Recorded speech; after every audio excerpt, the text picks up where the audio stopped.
Welcome to the People's Guild. Each week we explore the Splinterland universe with guests from all across the mythical land of Praetoria.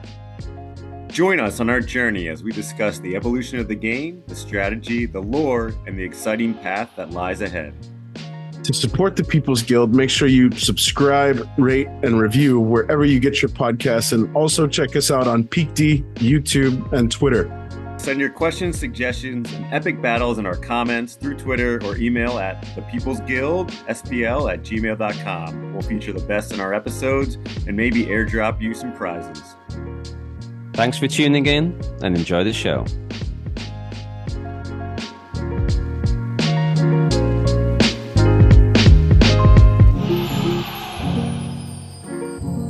Welcome back to the People's Guild. Another week, another episode, another great guest. One of our favorites on the team makes his return, first time of the year, just in time for some big, or just on the heels of some big announcements from Matt and co at the most recent town hall. We got some light shed on Conclave Arcana, and serendipitously, we already had this guy on the schedule, so it worked out perfect timing to welcome back our good buddy Joey, BreakingBenjamin. What's up, brother? Hey, thanks for having me on. It's a pleasure and an honor to be here. Oh, thank you. The honor's all ours, man. Yeah, thanks for coming back on. Always good hanging out with you. Always good seeing your trash talk in the fantasy football league chat. And yeah, man, glad you guys are doing okay down there with the hurricane and everything that's coming through. It's a bit scary. It's definitely had you in my thoughts there. You and the family, man. You guys seem to make it out okay. I see you got the books all are intact on the shelf behind you. They're not all like waterlogged somewhere, drying out somewhere. So looks like you guys made out okay. I'm not so worried about the hurricane as the fantasy football league. I was certain I was going to win my next game. I went in with the most points in the league, and I was against the dude who's 0-4. I don't remember who it was, but I was like, oh, I'm going to win this one. I'm fine. And I lost. I underperformed by 40 points. And his first dude that played was like expected to score 9 points. And he scored like 35. I was so pissed. That's been my whole season, man. It's just bad luck. Bad luck. It wasn't for bad luck. Although, so yeah. Well, cool, man. Yeah, glad you're here. I want to know, like, what are you reading these days? Kind of what are you reading in your spare time, if you have any, or if I don't know if you're writing some of your own stuff. I don't know if you're working on the Freedom Inc.'s sequel or sorry, the Democracy Inc., right? Yeah, Democracy Inc. The sequel is the Outlands. I haven't worked on it in a little bit. I would like to get back to it. I just writing so much for the Splinterlands. It's hard. I'm tapped out by the end of the day, and lately I've been just sitting after work. I just go into the living room with my wife and we watch The Office. Nice. We're on season 8 right now, the second time through. But as you can see, these are all the listeners cannot see, but you can see. These are all first edition Stephen King's all the way through, from top to bottom. And I am rereading Stephen King. I'm currently on Desperation, about 61%. I don't remember exactly, something like that, through the book. I'm rereading the series. I like his writing style, and I like to write based on what I'm reading. So hopefully I start writing again soon, because I like Stephen King's writing style. Are you revisiting his library chronologically or in order? Yeah, I just started at the beginning. I started Carrie, and I'm working my way through. I finished what was before this? Rose Matter last week, and now I'm reading Desperation. And when I go to bed, I go to bed, and I used to have a Kindle. I have a Kobo now, and I just lay in bed and read my Kobo until I fall asleep. What's the Kobo? I don't think I've heard of that. I've been trying to move away from Amazon just because they piss me off. I've been getting slow orders from them, and it seems like every time I turn around, everything's made from China or some kind of cheap knockoff. So I'm just getting away from them. Kobo is made by, I think it's called Rakuten, something like that. It's a Canadian company. They make an e-reader, and they also have in color. So I wanted to test it out. I was going to get one for my daughter because she reads like comics and manga and that kind of stuff. And I like it a lot. It integrates really well with what is it called? I forget the name of the app. The app that lets you rent from library books, Yeah. libraries. So it's like one click library rental. Yeah. And, What is it called now? Is it called like Libby now or something? yeah, Or it used Libby, to be that's something it. else. It's Libby now, right? Yeah. Mhm. Yeah. So being a retired military, I have the MWR library on there.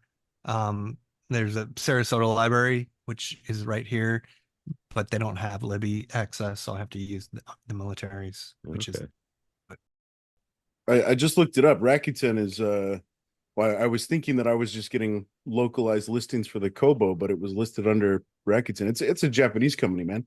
It's like the Amazon Canadian. the Is it Amazon out here. Yeah, All right. I thought it was yeah. Canadian. Well, I'm sure you're close right. enough. Foreign company, but yeah, Canada. they're listed as a financial tech company. So I think it's like Yeah. Samsung, just this massive conglomerate. But Mhm. cool. Okay. Cool. Stick it to the man. Down with Jeff Bezos. I like it. Yes. Cool. Well, dude, let's turn the ship early towards Splinterlands. I feel like there's a lot of stuff to talk about. There's a lot of stuff kind of happening in your neck of the woods, being you just alluded to, called it out before we hit record. You're the last man standing on the narrative team. We heard a couple of previews of some cool voices that you've conjured up for some to be delivered later content around some cool Splinterland stuff upcoming. What's got you most excited with what you're currently working on and kind of the direction the team's headed? So I'm really excited about the nuclear experience, and I'm hoping that it gets out soon.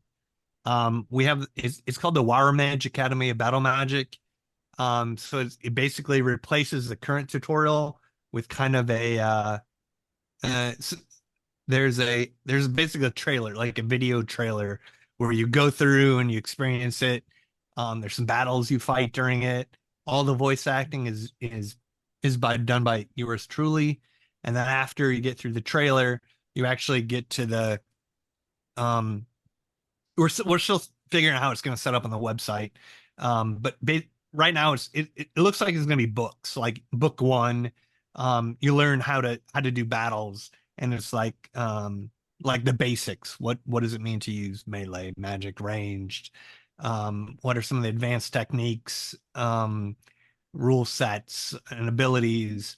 What do the elements mean? Does fire trump earth? Does water trump fire? Kind of talk about that kind of stuff, because that's one of the things that I thought about when I first started. I was like, oh, I'm playing fire. It must be better than earth, and water must hurt me, which is not true, right? Right now, maybe in the future. And then what's the last one of the big ones we're working on, which I'm not done with yet, because we're constantly evolving right now.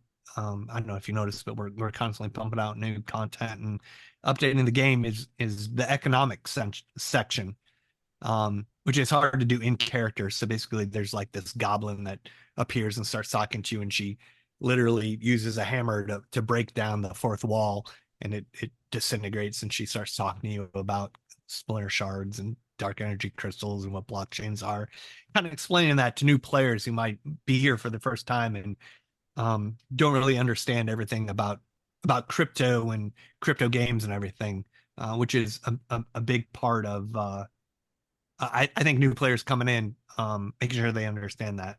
And it's very modular. Like you don't have to even do this stuff. You can skip straight to gameplay, but it's something that one will, I think, help new players, and I think it also help our support team. They're like, oh, just go to this chapter in the tutorial, and that'll explain your question.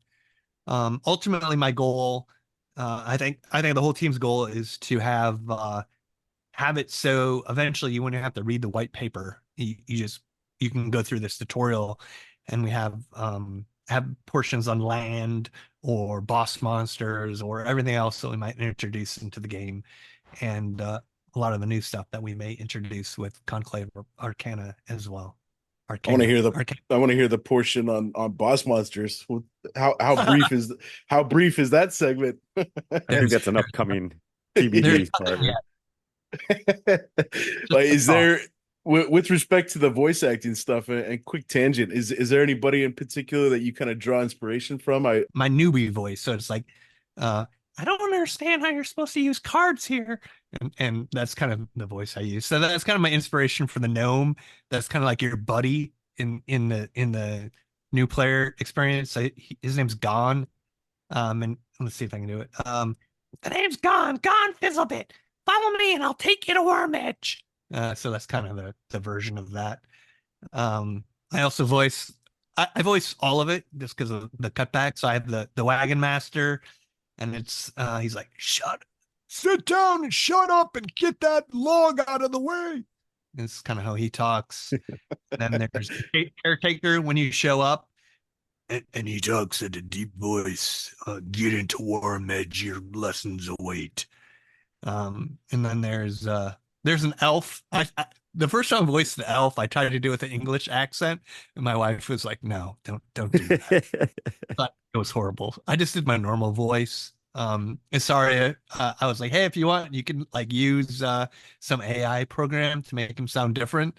But otherwise, it's just me. It'll sound like this. The bad guy. That's awesome, man. I'm very impressed. Is there anything you cannot do? I mean, this dude's, published author, dude does all the voices, can fly helicopters. Like, man, you just never cease to amaze me. There's a lot I can't do. Thanks. Awesome, dude. Well, so the new player experience is something that we've called it out numerous times throughout the year as we've kind of been seeing bits and pieces coming leaking into the game, and the tutorial is one that I think everybody's kind of anxiously awaiting. Is there without giving a deadline or expected release date, how close are we to seeing this sucker move in game? Man, I don't know. It's soon. I mean, I've seen working prototypes. Tyler is our UI UX guy. Unfortunately, Roy is, I think, got like 7 more days of him. He's going to be gone. But Tyler's all that's left for UI UX. But he's amazing. He built the new player experience. So our art team built the characters, and they'll have different poses, and they move depending on what they're saying. So I don't know. I just, all I can say soon. It looks ready to go to me. That's all I can say. Sorry. Nice. No, that's great. Could be next month. Could be the month after. Could be next year. Yeah. I'm wondering how long. Do you have a sense of like how long, if you're going to go through all the different missions and the different chapters of the books we have right now? Is it something that's, and I'm also wondering, is there any sort of like mechanic that draws it out, that makes it be like, okay, like this is what you need to focus on today, and then tomorrow's a different lesson, and things like that. Just sort of that like way to keep people coming back on a regular basis over a period of days, as opposed to just being something that's, a half hour that you do it and get through it, something that kind of gets people in the habit of playing every day. So is it, that's something I'm wondering. Is it like that, or is it something you kind of go through, or have there been thoughts on that?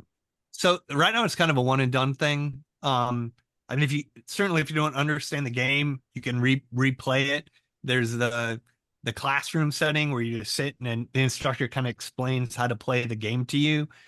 And then after you finish that block of instruction, you fight one of your fellow students. And it's not just a battle. The battle starts, the student kind of talks to you, and the instructor explains what's going to happen and kind of gives you some tips. So certainly it's something you could do multiple times if you needed a little help of understanding how the elements work, how dragon cards, neutral cards, melee, ranged, whatever, interact together. You could replay it to learn how to play the game better. But it's not something we expect the players to like repeat multiple times. Mm-hmm. The way it's set up right now, and this, who knows, it may change, but you do get glint. I think right now is glint is what we're looking at, is a reward for completing certain parts of it. So you get through a chapter or a subsection or a battle or whatever. You do get rewarded for it. And those may become, once we have player avatars and all that kind of stuff in the game, maybe you get a little wizard's hat or a little wand to hold. But yeah.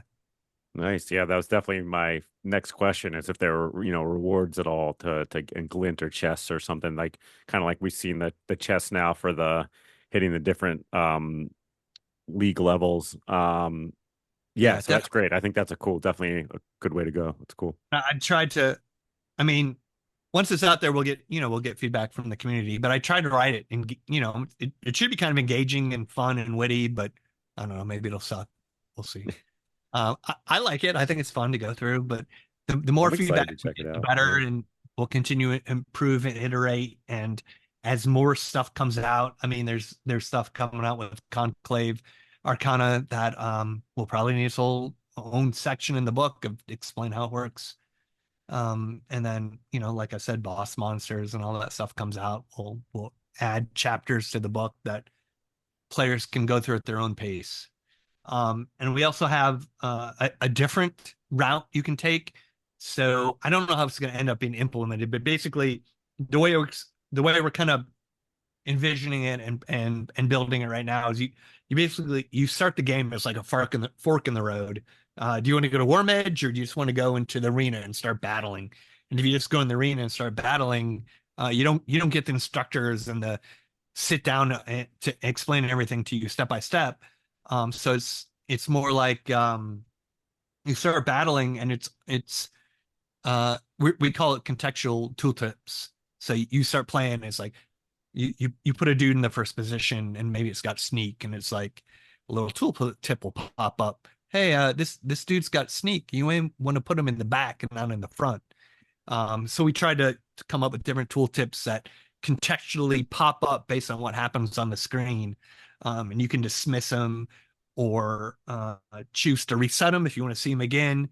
I think the way it's set up right now is you see them one time and they're not going to just keep popping up and annoying you. But that's part of the new player experience. Giving people different options of how to start the game and learn it based on their own play style or learning technique or whatever you want to call it. So Awesome. Is that arena thing, is that like you'll be playing in regular ranked matches, or is that some type of other like little sandbox against team controlled bots or something like that? So it's still kind of up in the air. We are kind of thinking about like Novice League isn't really against other players, and this may change. It's all amorphous. But Novice League, maybe you're just playing against bots the whole time. Just to teach you how to play and get you into the game. So you don't have that ticking clock the whole time. So there's no ticking clock. The tooltips are popping up. You're learning how to play. But we also thought, hey, if maybe you're a champion league player, but you want to show a friend how to play, you can hit reset on those tooltips.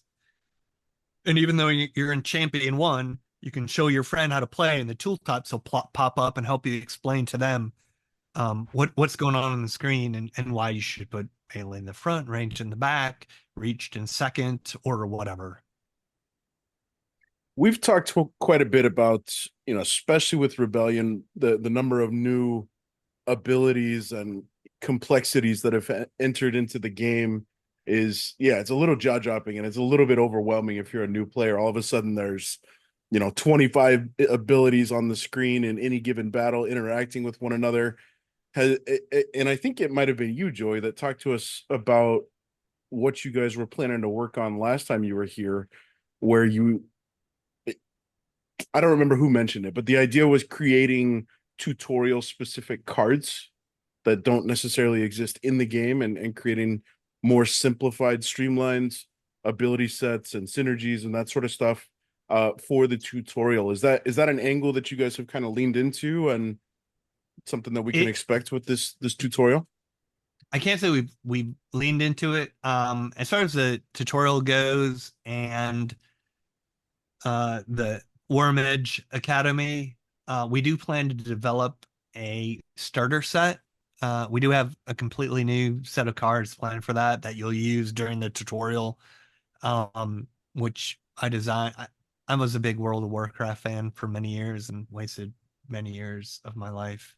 I would probably be a much better and bigger person had I not played World of Warcraft for so long.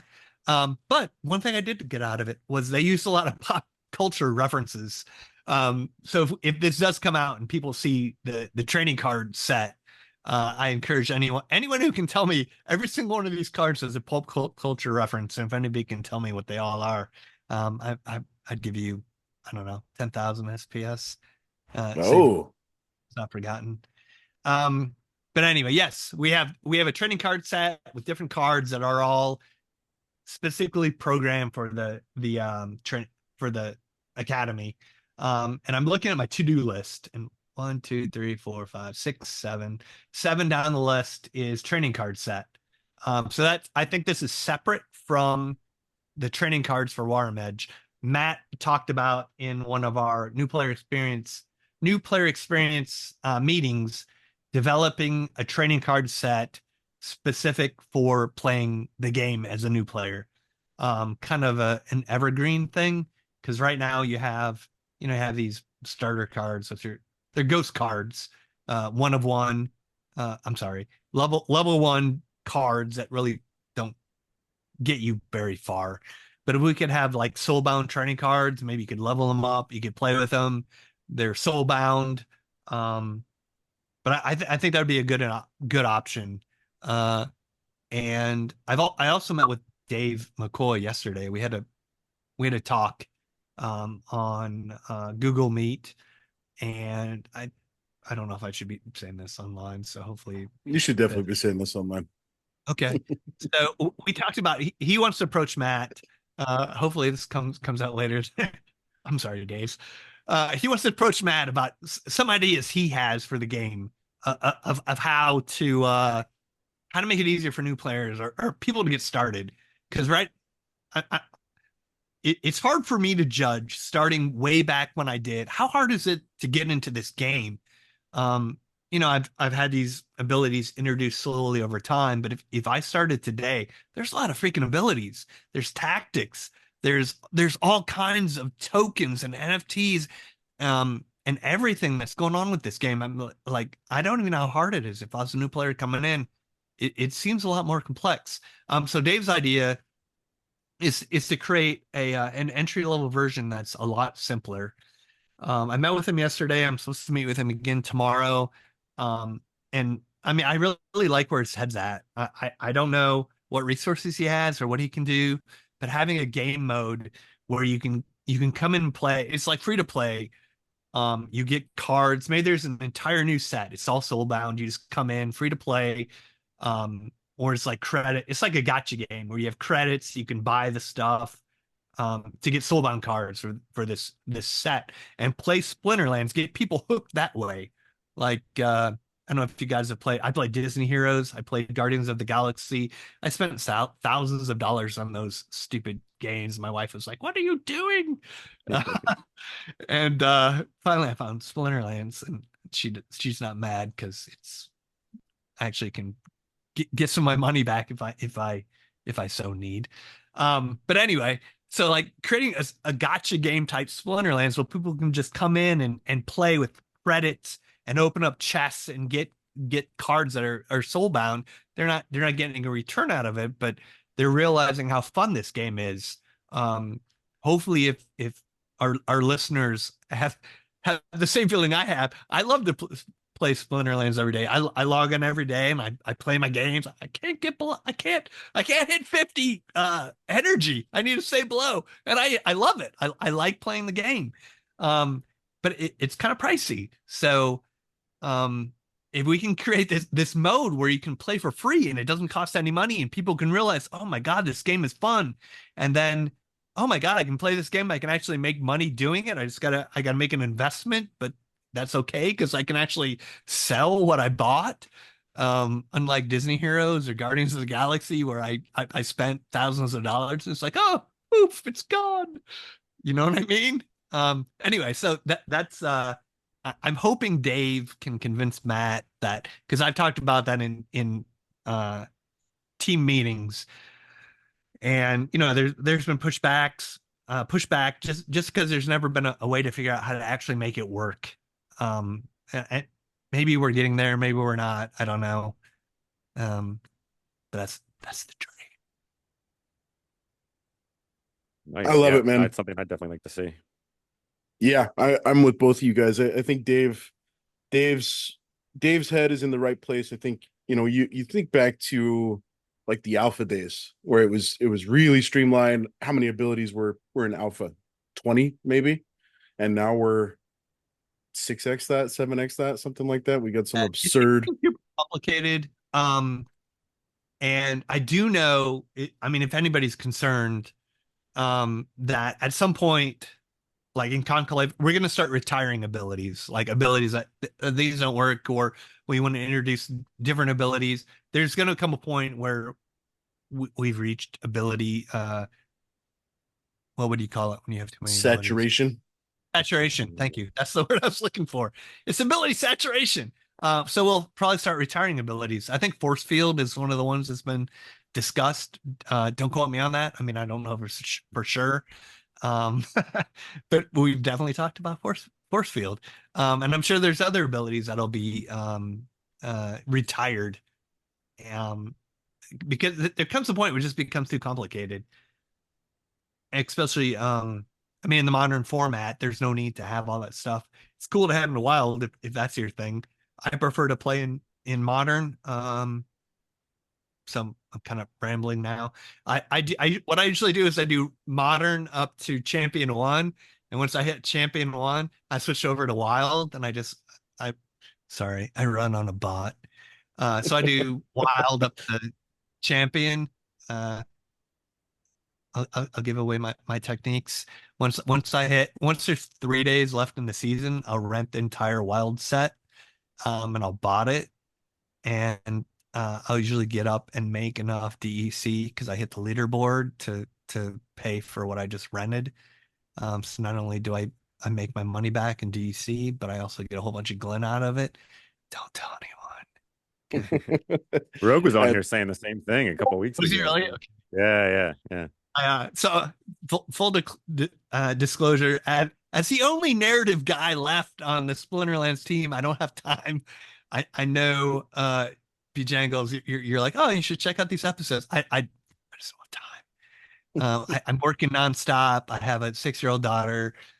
So I usually work from whenever I wake up to when I go to bed. And if I wake up late, I just work later. And I spend time with my daughter. When she goes to bed, I either watch The Office, and when that's done, I will work more. So it's a lot of work, but thankfully it's also a lot of fun. I mean, I was an officer in the Army, and I did military stuff, and now I get to play games for work, which is pretty freaking cool. Today, let me pull up my calendar real quick. Today, 3 p.m. Eastern time, we did mini set and promo card testing. So I just logged on for an hour. I got to do battles with the team members. We got to play with the next promo cards, which nobody has seen, and which I won't tell you what they are, but they're pretty freaking cool. And I'm excited for all these cards that are coming out. They're just fun, and it's fun to get paid to play, to test them. You know what I mean? Yeah, that's awesome. The dream, man. Yeah, man. Well, I think so in the last town hall we had the announcement and introduction of our buddy Blaze. I think it's Blaze Chaos is probably how it's meant to be announced or pronounced. Right. Say what? I just call him BK. BK. Okay. Yeah, we had the formal introduction of Blaze.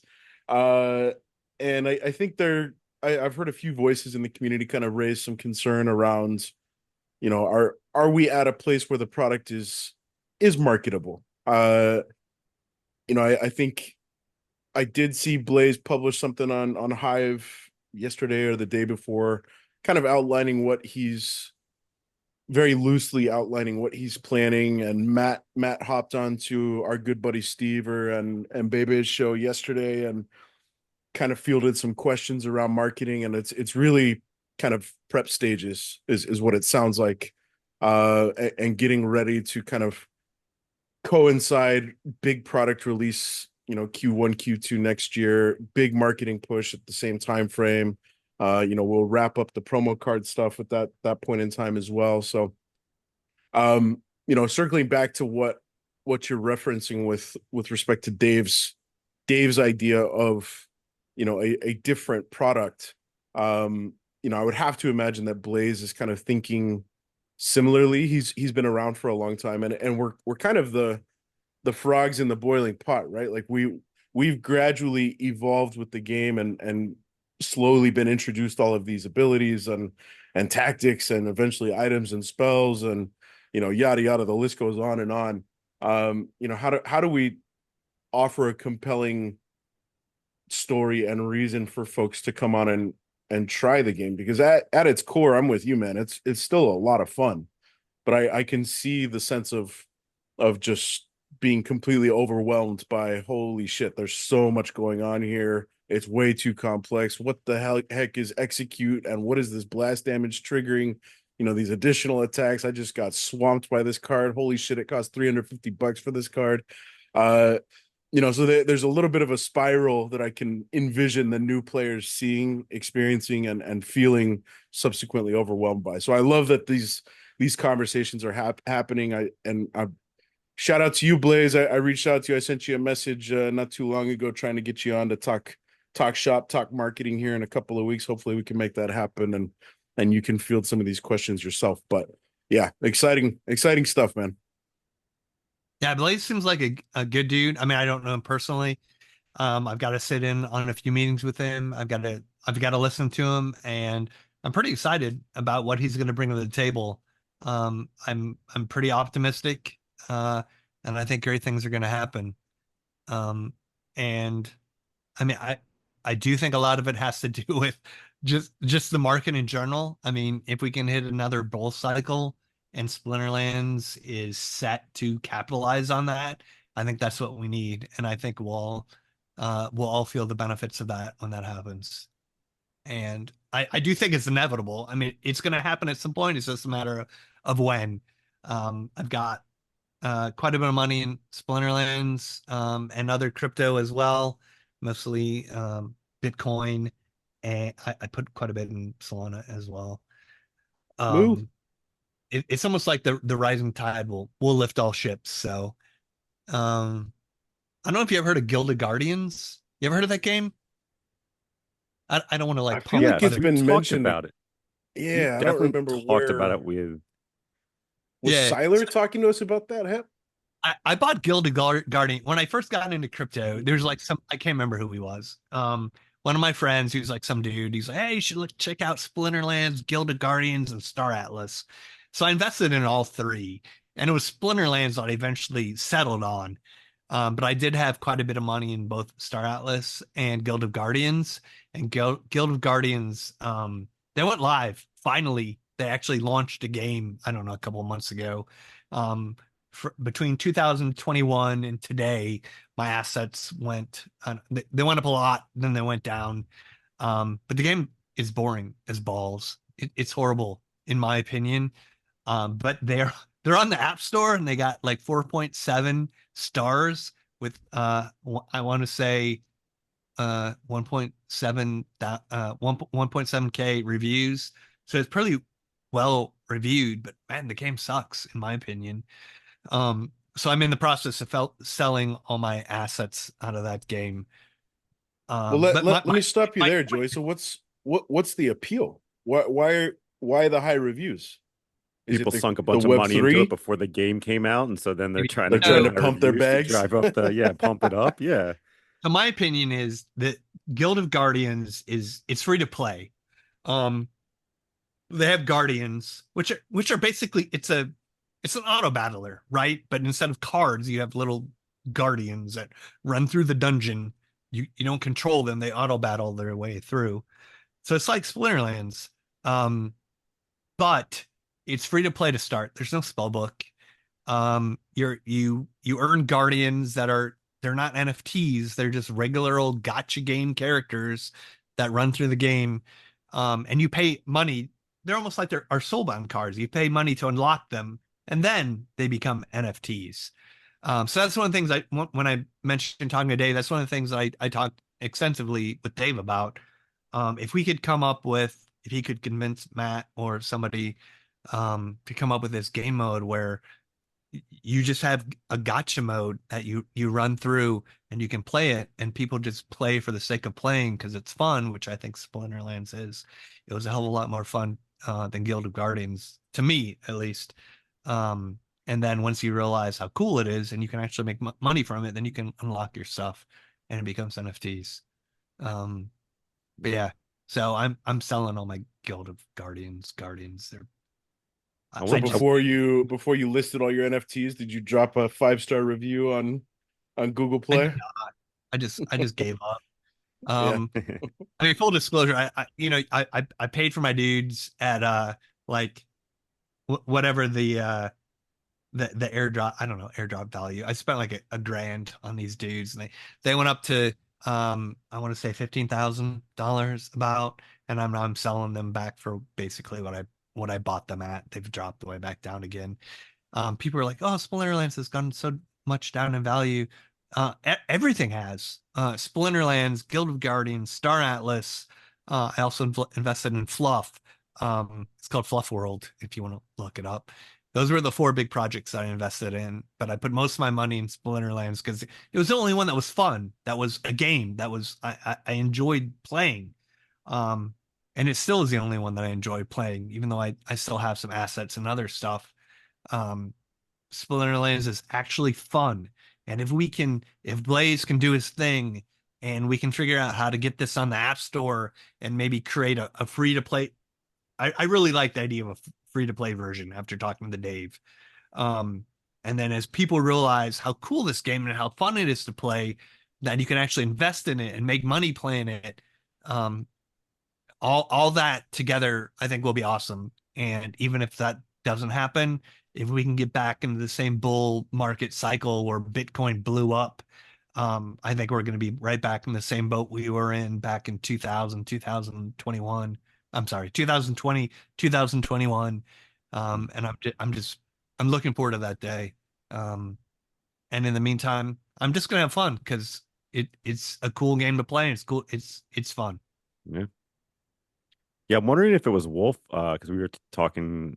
He was talking about different. I think he was the one who was talking about there's so many different projects out there that people invested money in, and there was no game, and they took them forever to get to the point where there is a game. I think that was kind of where Guild of Guardians got brought up. I think it was Wolf. I'm not sure if it was him or someone else but that was kind of the context where, yeah, there's all these other things out there that people invested a bunch of money in and weren't even games. You couldn't even play them. So, yeah, Splinterlands definitely has the jump on that. And even though there's stuff that's coming out that seems super polished, I just think that Splinterlands is still the most fun of any of the other games that I've tried to play. Yeah, I mean, I tried to play them all just to see what they're like.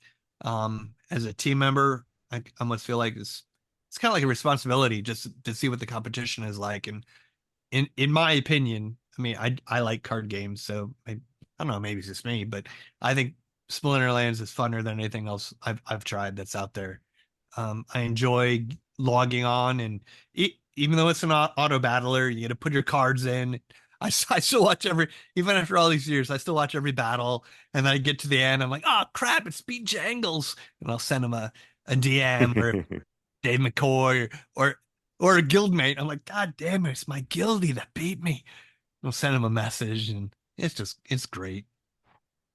Yeah, I completely agree, man. I look forward to the day that there's some sort of social interaction in game, and I can send you some angry emoji in response to particular cards or sweet strategy that's played.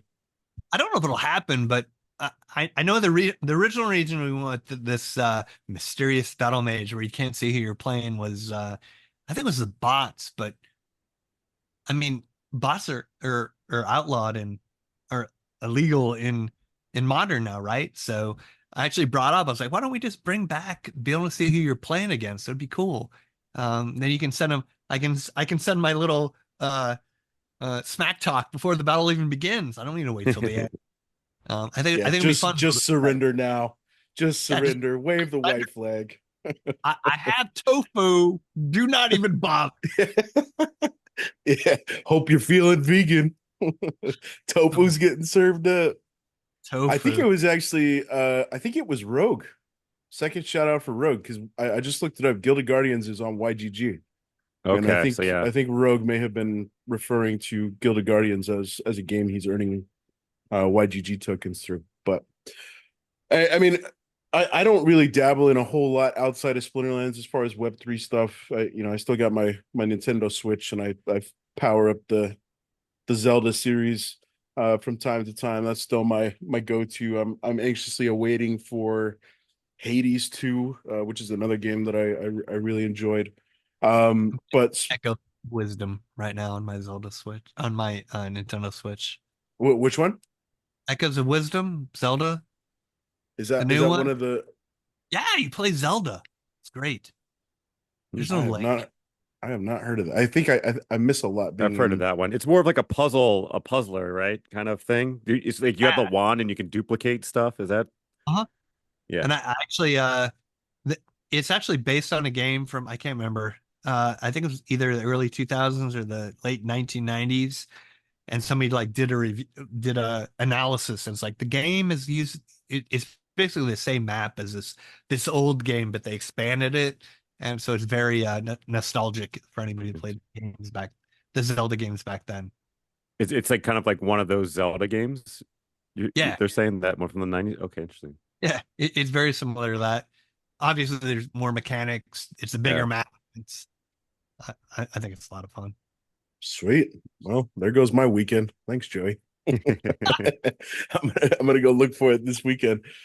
Awesome, man. Cool. Well, I think where I was going with that is not being as familiar with other Web3 games. It's always encouraging to me to hear, somebody like you, Joey, who's dabbled in a whole bunch of these things and continues to come back to Splinterlands. And I think, we've heard a lot of the concern around us being dinosaurs in the game, quote unquote, is not a good thing, because we're not going to be able to generate that hype of like the brand new flashy game and that sort of stuff. But the fun factor is really what it comes down to. And if you can put out a fun and engaging game, the guilds, I think, is a really big piece that kind of helps solidify that. You can develop relationships and find some cool people to hang out with through Splinterlands.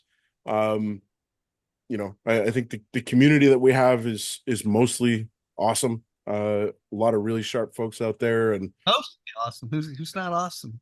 I'll leave that open to interpretation there, Joey. That's It is mostly awesome. I think Discord's gotten a lot better since we got rid of Mav chat. I used to log on every day and want to slit my wrists reading Mav's chat, but now private channels. What are these channels called? Let me just, for our listeners, if you're not in, I'm in all of them. If you're not in Card Collectors, Land Barons, and Shard Holders, you're missing out. You don't have this negativity in there anymore. People are actually giving constructive feedback and enjoying playing the game and talking about the game. God, it's so much better. I enjoy looking at Discord again. Sweet. Yeah, agreed. I was never a Mav, but I was always the occasional observer, and yeah, it feels like a lot of that salt and perpetual negativity has been shed once we close the gates on Mav chat. Yeah. All right, man. Let's talk Conclave Arcana. Number one, did you come up with this absolute mouthful of a name? Are you the man we get to thank for that thing? Well, so this was way back in around the time of Chaos Legion. So if you're familiar with the lore, probably most people are. if you're familiar with the lore from Chaos Legion and Praetoria, there's this wizard veil around Praetoria, and it's like nobody knew the continent existed. So for whatever reason, the wizard's veil was lifted, and the continent Praetoria was exposed to the other continents. You had Chimeria up here, the Burning Lands over here. What was it called? Mortis down in the lower left-hand corner, and Anumian. Anyway, all the continents around it. The wizard veil was lifted. Everybody came to Praetoria. So I think we called it the Wizards Council or something kind of lame back then. So when I took over, I was like, yeah, that we need to come with a cool name instead of the Wizards Council. So the narrative team back then was 1, 2, 3, 4, 5, 6. I think there's 7 of us. We brainstormed. We came up with, hey, let's call it the Conclave Arcana. So hey, Conclave Arcana. I don't even know how to say it. Made it So that's sound. what we came up with. So the lore back then, it was Yaba, Matt, and Agrodius were part of the Wizards Council. But when the Wizard's Veil was lifted, something happened. So basically, and if you've read the lore story, something happened to Yaba and Agrod, and they're not part of the Wizards Council anymore. The Conclave Arcana is now led by someone named Portia Near. And when it was lifted, she kind of took charge because all the other members they mysteriously disappeared. She pulled some more people in, and that's when the Chaos Legion invaded Praetoria and all the continents. And then you had rebellion happened, and hey, we've pushed back the Chaos Legion. We've reclaimed most of Praetoria. If you're following along with the conflicts, the Chaos Legion isn't defeated. It's the Chaos Empire. They're still there. They're still Silas of the Rift, and they're kind of somewhere in the central fire around Mount Praetorius, where the Dark God Ul's tentacles are flailing at the sky. But anyway, so the Conclave Arcana, Portia Near, who happens to be in charge of it, she kind of has her own plans. She was aligned with Silas of the Rift at the beginning, but what you find out in Conclave Arcana is that she kind of orchestrated the rebellion. She wanted the people of Praetoria to rise up against Silas because she had her own agenda.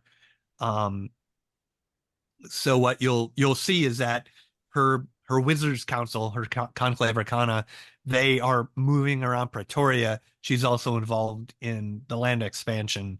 Again, this is all in the stories if you read the lore. And they are uncovering these relics, and she has this kind of like an ulterior motive. She's not loyal to Silas of the Rift. She's not loyal to the people of Praetoria. She's loyal to herself, and she wants to be. I want to be in charge.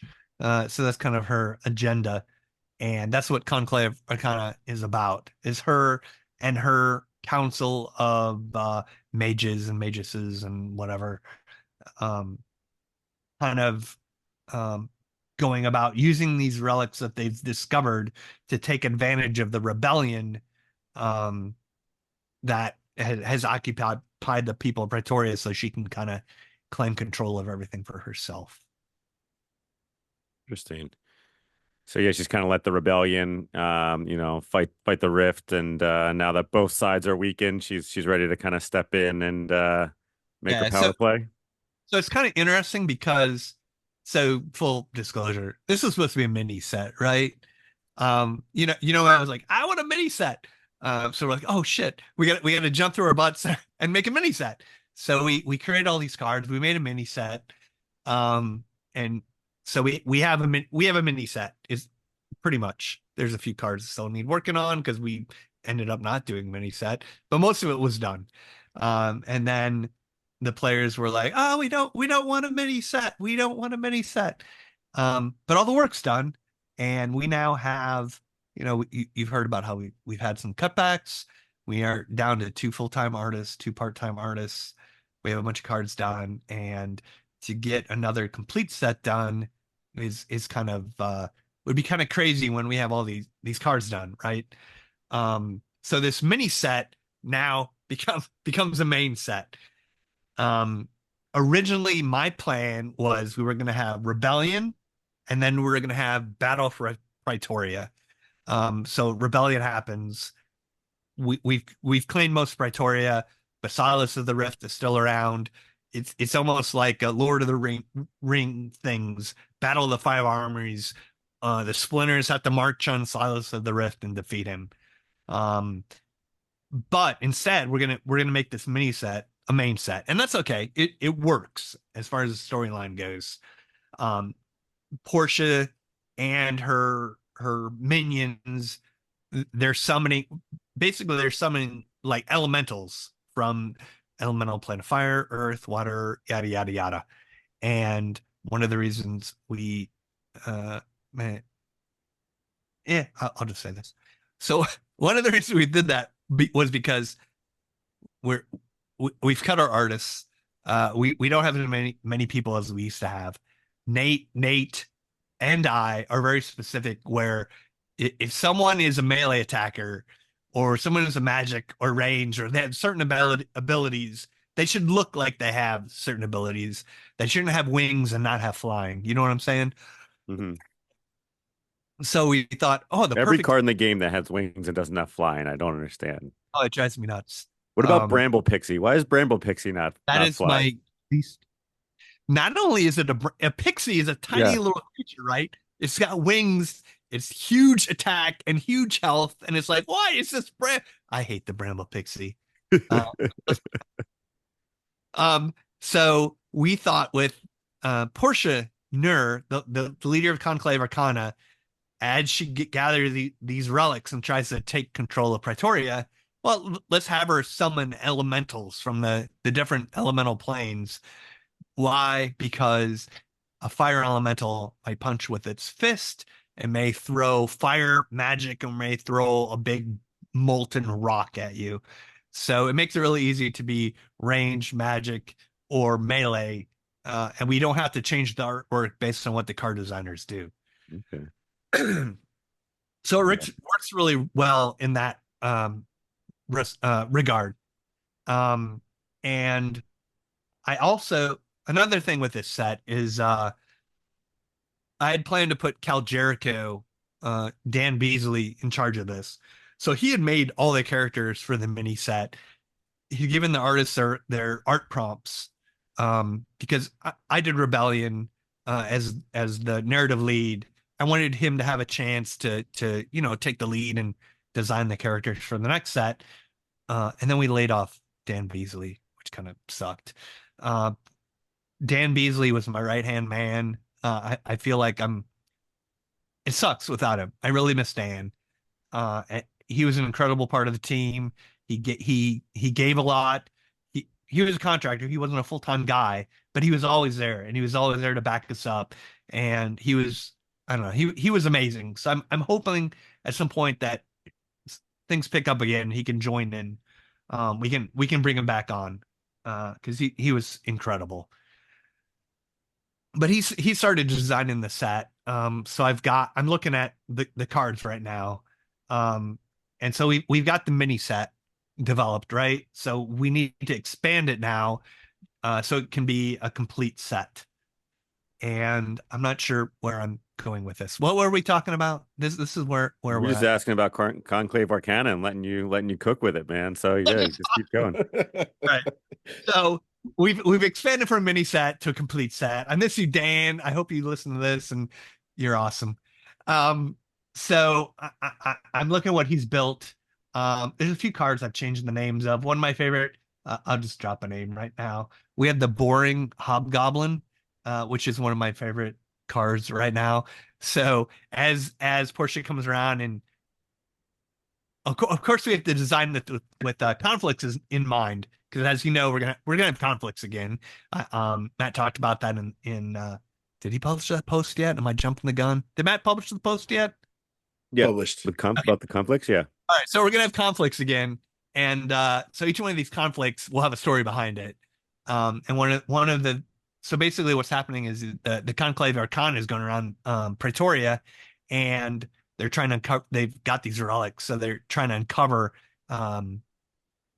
artifacts, which are going to help them achieve their ultimate goal, which I won't give away right now. So one of the things they're going to do is they're going to drill into the earth to uncover an artifact. So I really like this card, the Boring Hobgoblin. It's got a big drill and it drills into the earth. My goal is to convince Call Me Tim, our card designer, to just not give it any abilities, and it's just called the Boring Hobgoblin. We'll see Nice. that makes it to the end. I like that. Yeah. So as we design these cards, another thing we're looking at incorporating, and I won't talk about how we're going to do it yet, but looking at what are the races of these cards, what are the splinters of these cards, and how can that affect gameplay? So that is probably going to be a big part of Conclave Arcana. And originally that's what I had designed the Battle for Pretoria to be about, because you have the five armies. They're the Phyrexian Empire, the Crimean Empire, the Glorex Empire. I meant the Kingdom of Crimea. The Kingdom of Liberia, and there may be six. The Belarusian Empire. So I guess it's the Battle of the Six Armies. And they all march on Silas. And each one of these splinters, these kingdoms or empires, has like this is our major populations. We have dwarves, we have elves, we have whatever. So as I build this set, how can we make those splinters matter? How can we make those races matter? But now that's been pushed back to the set after this one, but we're still probably going to make those splinters and races matter. And it's a matter of determining what the cards are going to be to make sure that's possible. Balancing between Rebellion and Conclave Arcana. Is that amorphous enough? Do you understand what I'm saying? It's brilliant, Yeah. man. So it sounds it's like cool. you mentioned the Boring Hobgoblin and drilling into Pretoria in search of these mythical artifacts. It sounds like this stuff is kind of teeing you guys up for really leaning into the secret of Pretoria and kind of marrying officially through the lore the happenings on land and the storyline in game with the monsters and summoners and all the lore that's wrapped up in it. Is that a fair conclusion to jump to there? That's the goal. I mean, based on what we know about the secret of Pretoria, we're trying to make the lore from the card sets match what we're eventually going to get to. No guarantee that is what's going to happen, because everything's subject to change. But right now, it's looking pretty good, and I'm pretty excited of how one thing leads into the next. Yeah, that's awesome. It sounds cool. Yeah, I love that. No, you had to pivot with it a little bit, but I think it sounds pretty cool. I think it sounds like an exciting set. So, like, how many, extra cards do you guys kind of have to come up with? I know we got a little bit of time. I think the release was called for sometime in April of 2025. So you guys got time to get there. But The last meeting we had, Matt said late March, early April. okay. We'll see if that happens. I'm not promising anything. I'm just telling what the word on the street is. But yeah, I mean, it says in the proposal, he says it does say in the proposal he wants it to be April 2025. So don't worry, you're not getting in too much trouble there. Oh, it's great. I say something, I'm like, oh crap, should I have said that? So right now we have the mini set designed. So that is let me look at let me scroll up. That's Rebellion. So Conclave Arcana, let's look at fire cards. So we have 2 common, 2 rare, 1 epic, 2 legendary. So we're basically what we have to do is figure out we need 3 more common, 2 more rare, 1 more epic. Per splinter. Yeah, per splinter. And that's good because as we work with Call Me Tim, the card designer, and Ulid, his right-hand man, he's going to want to say, hey, I really need 3 dwarves. I need 3 more dwarves. I need 4 more dudes from the Phyrexian Empire. Why? Maybe we'll have rule sets or abilities or whatever that are based on splinter or race. Very Maybe specific. play 3 goblins to get some kind of bonus, or maybe got to play 2 Knights of the Silver Shield and you'll get some melee bonus or something. It's all up in the air, but I think it's something we're thinking about, and it's probably going to happen, and I'm pretty excited about it. I think it's super cool. It adds not only does it add another level to gameplay, but it also makes people start seeing, hey, well, who is this character I'm playing? Who are they aligned with? Why do I want to play him with these dudes next to each other? Why does the Gobson family why do they get a bonus where they're together? Tell me more about the Gobson family. Let me jump on Splinter lore and find out. And the lore is very deep with this game. Not to toot my own horn, but we've done a lot of work, and it's very separate from actual gameplay. If you want to learn about lore, you can play the game and not learn anything about lore.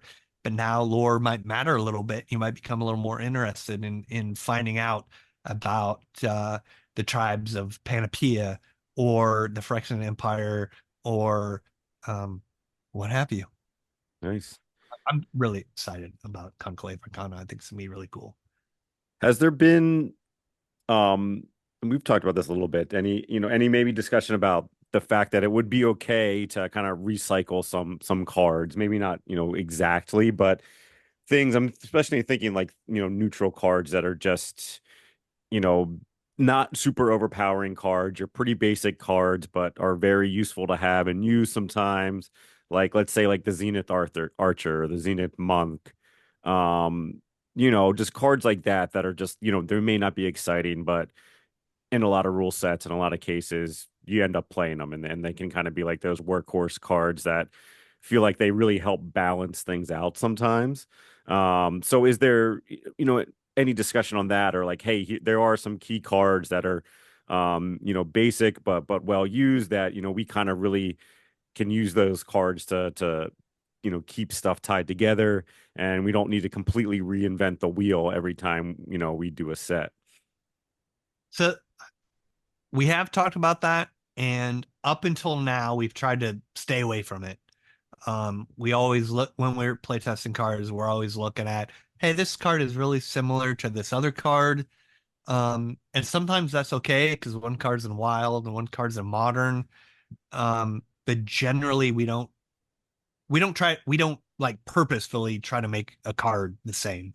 I know Tim, Call Me Tim, his real name's Bob. He works very hard to make sure everything's different and unique. And every time you open a pack and you get some new cards, it's something new and something that's going to get you excited. And you're like, oh, it's another Zenith Monk under a different name. So in that regard, we don't do that, and we try not to do that. And I don't know, probably at some point in the future when we have like 1,000 cards, we're just like, oh God, we can't do it again. We need another Saber Shark.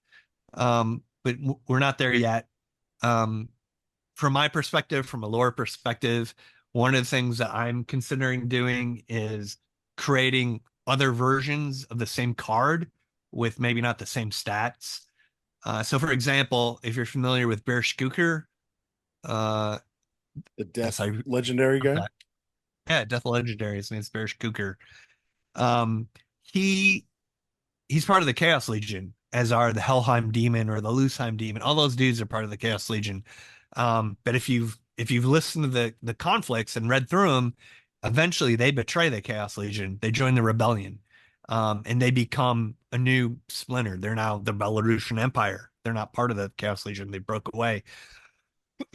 So eventually, probably with the Battle for Pretoria, if that's what we call it, the set after Conclave Arcana, I would like to remake those cards with a new Splinter, especially if Splinters start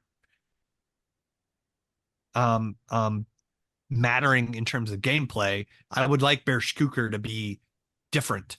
I don't know. Maybe he went to the gym and he lifted some weights, or he read a spell book and became more powerful, or maybe he sat around eating Cheetos and he actually got weaker. I don't know. Whatever we decide to do, same lore card, different stats. So that's a different take on what you're asking there, Hep. Is that going to be like an item and spell card that you can take a bunch of wheat and process it and make a bag of Cheetos that you can give Yeah. to your opponents to Cheeto. opponent cards that make them slower, lose -1 Cheeto, speed? dude. Yes, that's perfect. Let me write that down. Man, I love where your head's at with all this stuff, Joey. I love that you're thinking that far ahead to 2 sets from now, not just the current. And how do you reintroduce these characters? And it provides more incentive to kind of invest into the lore, right? So that's number one. And number two, the synergies. And I think what's her name? The 0 mana legendary Eleanor.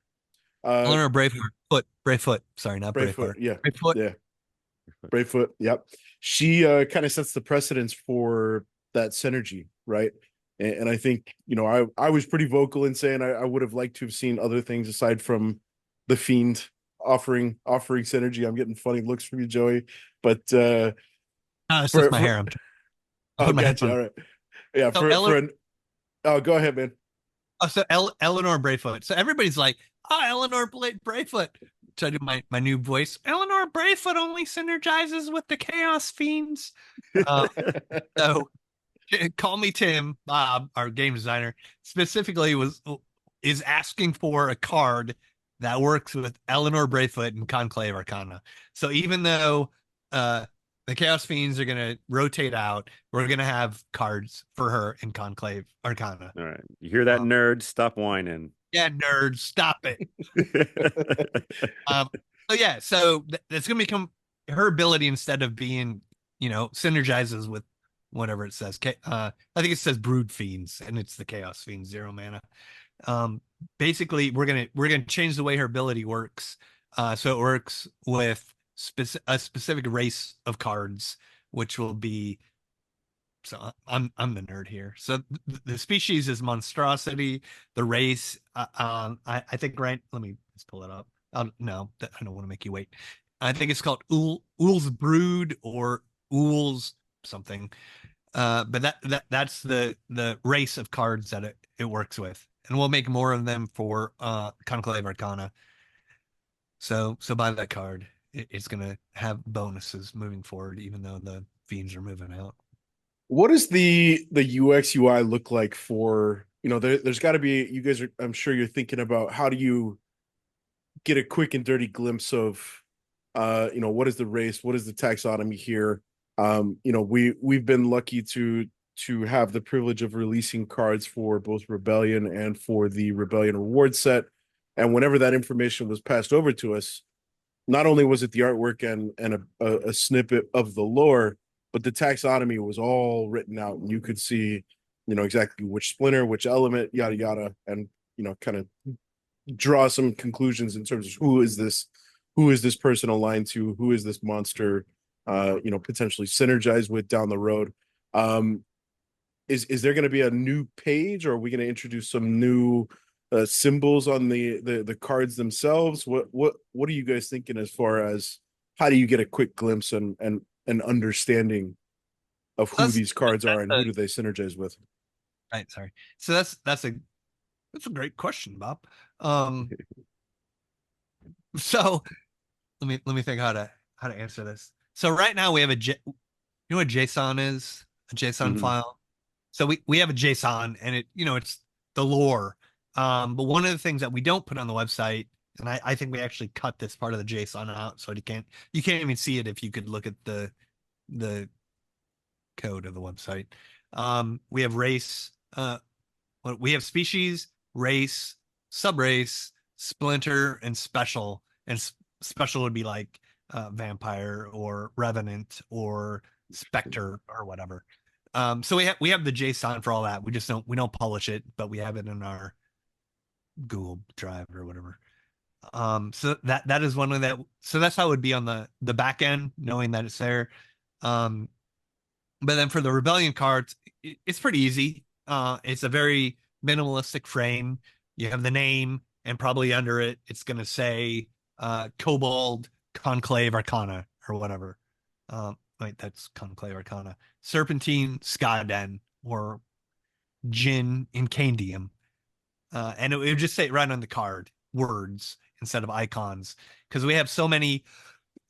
Sorry, we have so many races. We have so many splinters that I mean, we talked about it. Trying to create an icon for every one of these it just gets cumbersome, and it's like can't really expect players to memorize all this crap. Yeah, once we do classes or aspects, which should kind of same thing as classes, we just call them aspects. Those would probably be icons because there's not quite as many, and that would be more of the item and spell cards deal. But as far as taxonomy goes, it would just be words on the card. But then the question becomes, hey, how the hell are we going to fit this on Chaos Legion or Beta or Alpha? We're working through that. Call me Tim. Bob has created, like mock-ups. Like you mouse over the name of the card and it tells you the race and the splinter, which is kind of, it's kind of cumbersome for the random player, but it's easy for us with testing to be able to use that. So again, Tyler, our UI guy, is looking at how can we change the frames to be able to show this stuff on the card. So you'll probably see some changes to the card frames, so that's visible. And then as far as the UI UX, as we work through this, Bob is the initial concept, and maybe it's a little much. You have a search box for ability, race, splinter. There's a lot of search boxes on the test server, and Tyler, it's his job to figure that out. Thank you.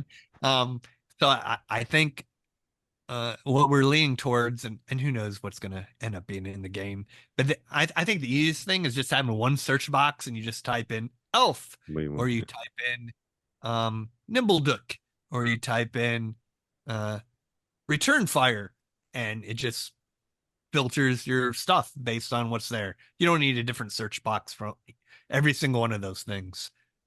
We'll see how it turns out. We're figuring out, and it'll be pretty cool in the end.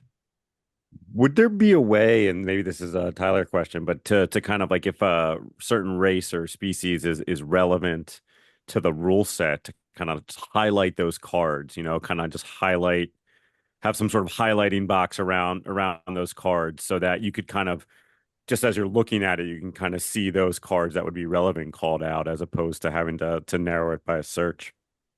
Yeah, that's not a bad idea. I will make note of your idea and say it was mine. That, man, I'm 2 for 2. I'd say it was highlighting mine. and Cheetos. Man, I would love the I'm not a big fan of the search bar. I actually hate the search bar. I used Baron's toolbar religiously. It pains me that has completely left the game. I think tactics was kind of the final straw there that broke the UX there. But yeah, being able to just quickly shuffle through abilities with a click was a game changer for me. I hope that's an option in the future, but like Hep says, man, like being able to, like, if I select the boring hobgoblin and I'm looking to play that synergy, maybe there's a few cards that make themselves more obvious as, hey, there's synergy here. That's great. Yeah. And something else I would love to see would be, I think I suggested it in the UX channel, but if I've got a return fire rule set, I can create, kind of a favorited lineup or favorited monster, just for quick ease of issuing in 2 or 3 kind of staple cards for that particular rule set, and just yeah, just thinking how do we ease for the newer players, because there's still rule sets where I don't get a team in until the waning seconds, and I'm scrambling to hit that battle Rambling, button, panicking. yeah, and like reshuffle my monsters. Uh, so for the new guys coming in, oh man, yeah, it's just how do we ease that in for the new guys, and I feel like favoriting monsters per rule sets would be a really cool way to go about that. Yeah, and I'll say too, I like the search bar. I like it a lot. I play a little bit more on sort of my desktop or my tablet these days than I do on my phone. Um, but I see that kind of as a thing where I know that we want to move to where it's just as easy to play on your phone as anywhere else. But that's a little more cumbersome, right? To kind of select that box and then type with your phone keyboard. I'm much more prone to errors. Maybe I just have like fat fingers. But it's significantly harder, to kind of type out what you're looking for on a phone as opposed if you have a keyboard. So yeah, I think that can kind of be a drawback on the mobile side. Yeah, I don't play my phone, so I pity the fool who that does.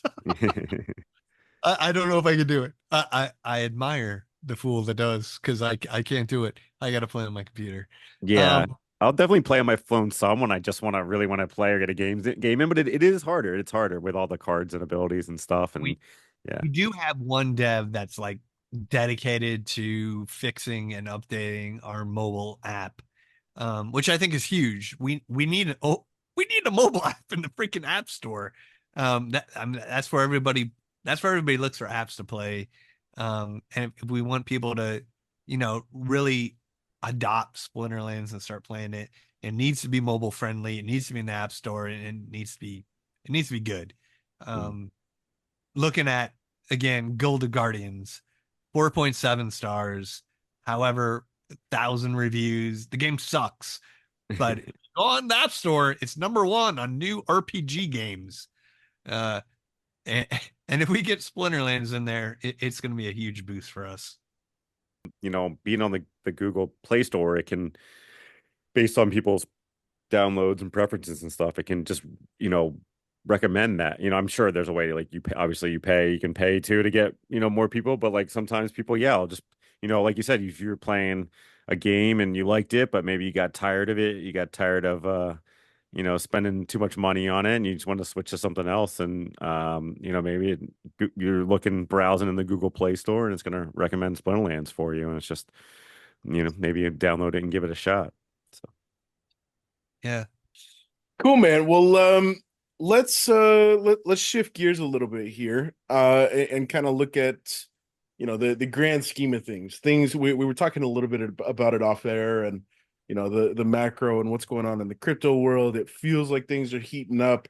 We called it out last week, I believe, with respect to Yaba's, I guess, general disposition on town halls and down halls, and it and as of yesterday we saw him on again Stever and Bebe's show. If you haven't checked that out, go give it a listen. Yaba did drop some pretty cool insights, including but not limited to the idea of retiring and rotating rule sets and potentially moving to a world where we get new rule sets every month.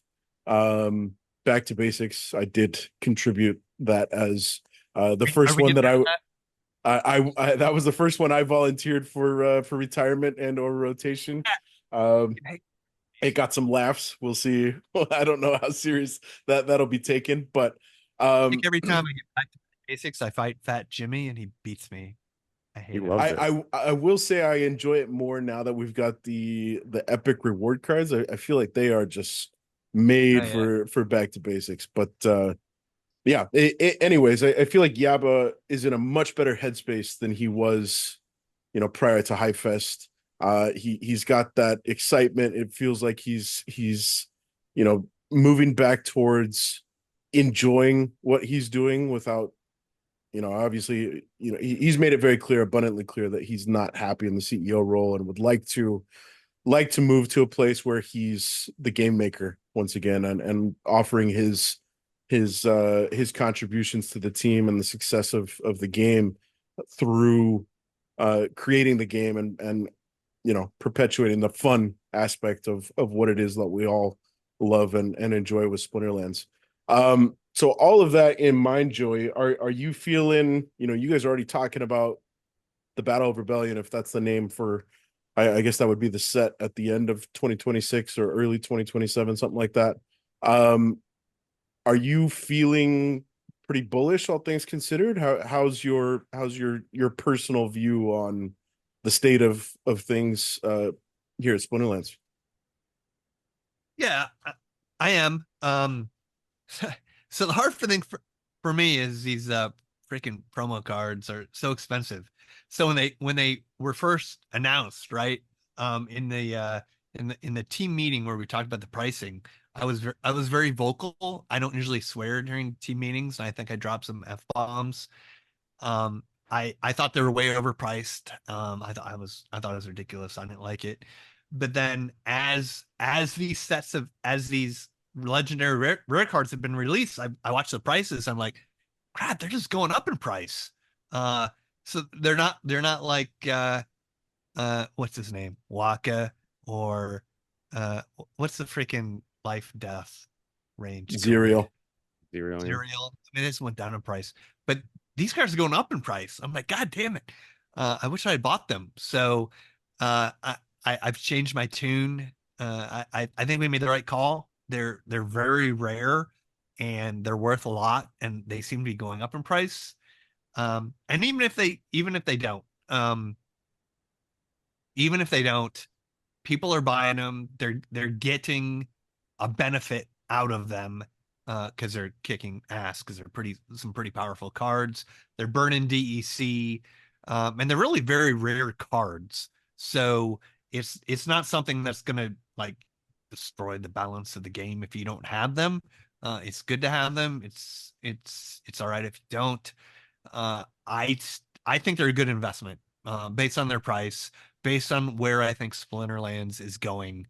I bought the sneak dude with Blast, Night Stalker. I have that card. I really want to get Rick Loneman when he comes out. I think he's going to be awesome. I don't know what's been said about Rick Loneman. There's another card that we're changing the stats on for Rick Loneman. Has anything been said on that? I saw Royal Eagle dropped some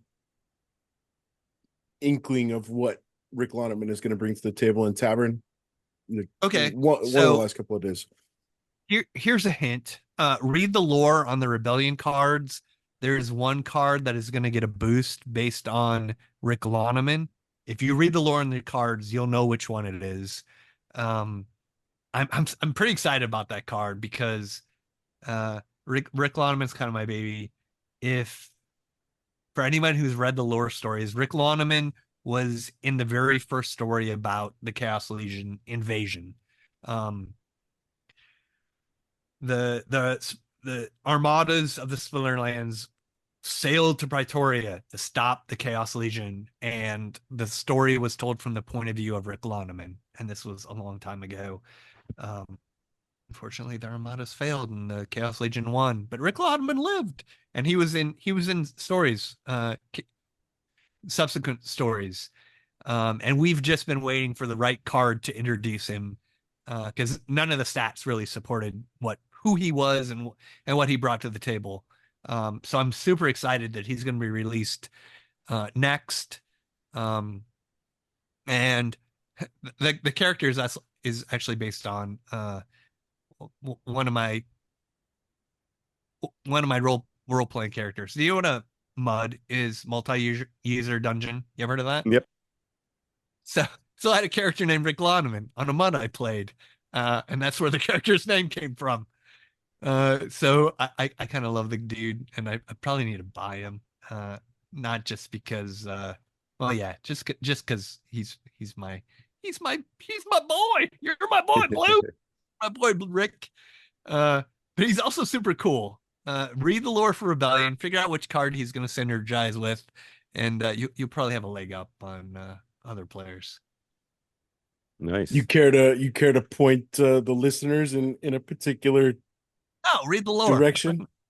I'm going to say. Specific No. a splinter, narrow it down by splinter No. at least. No.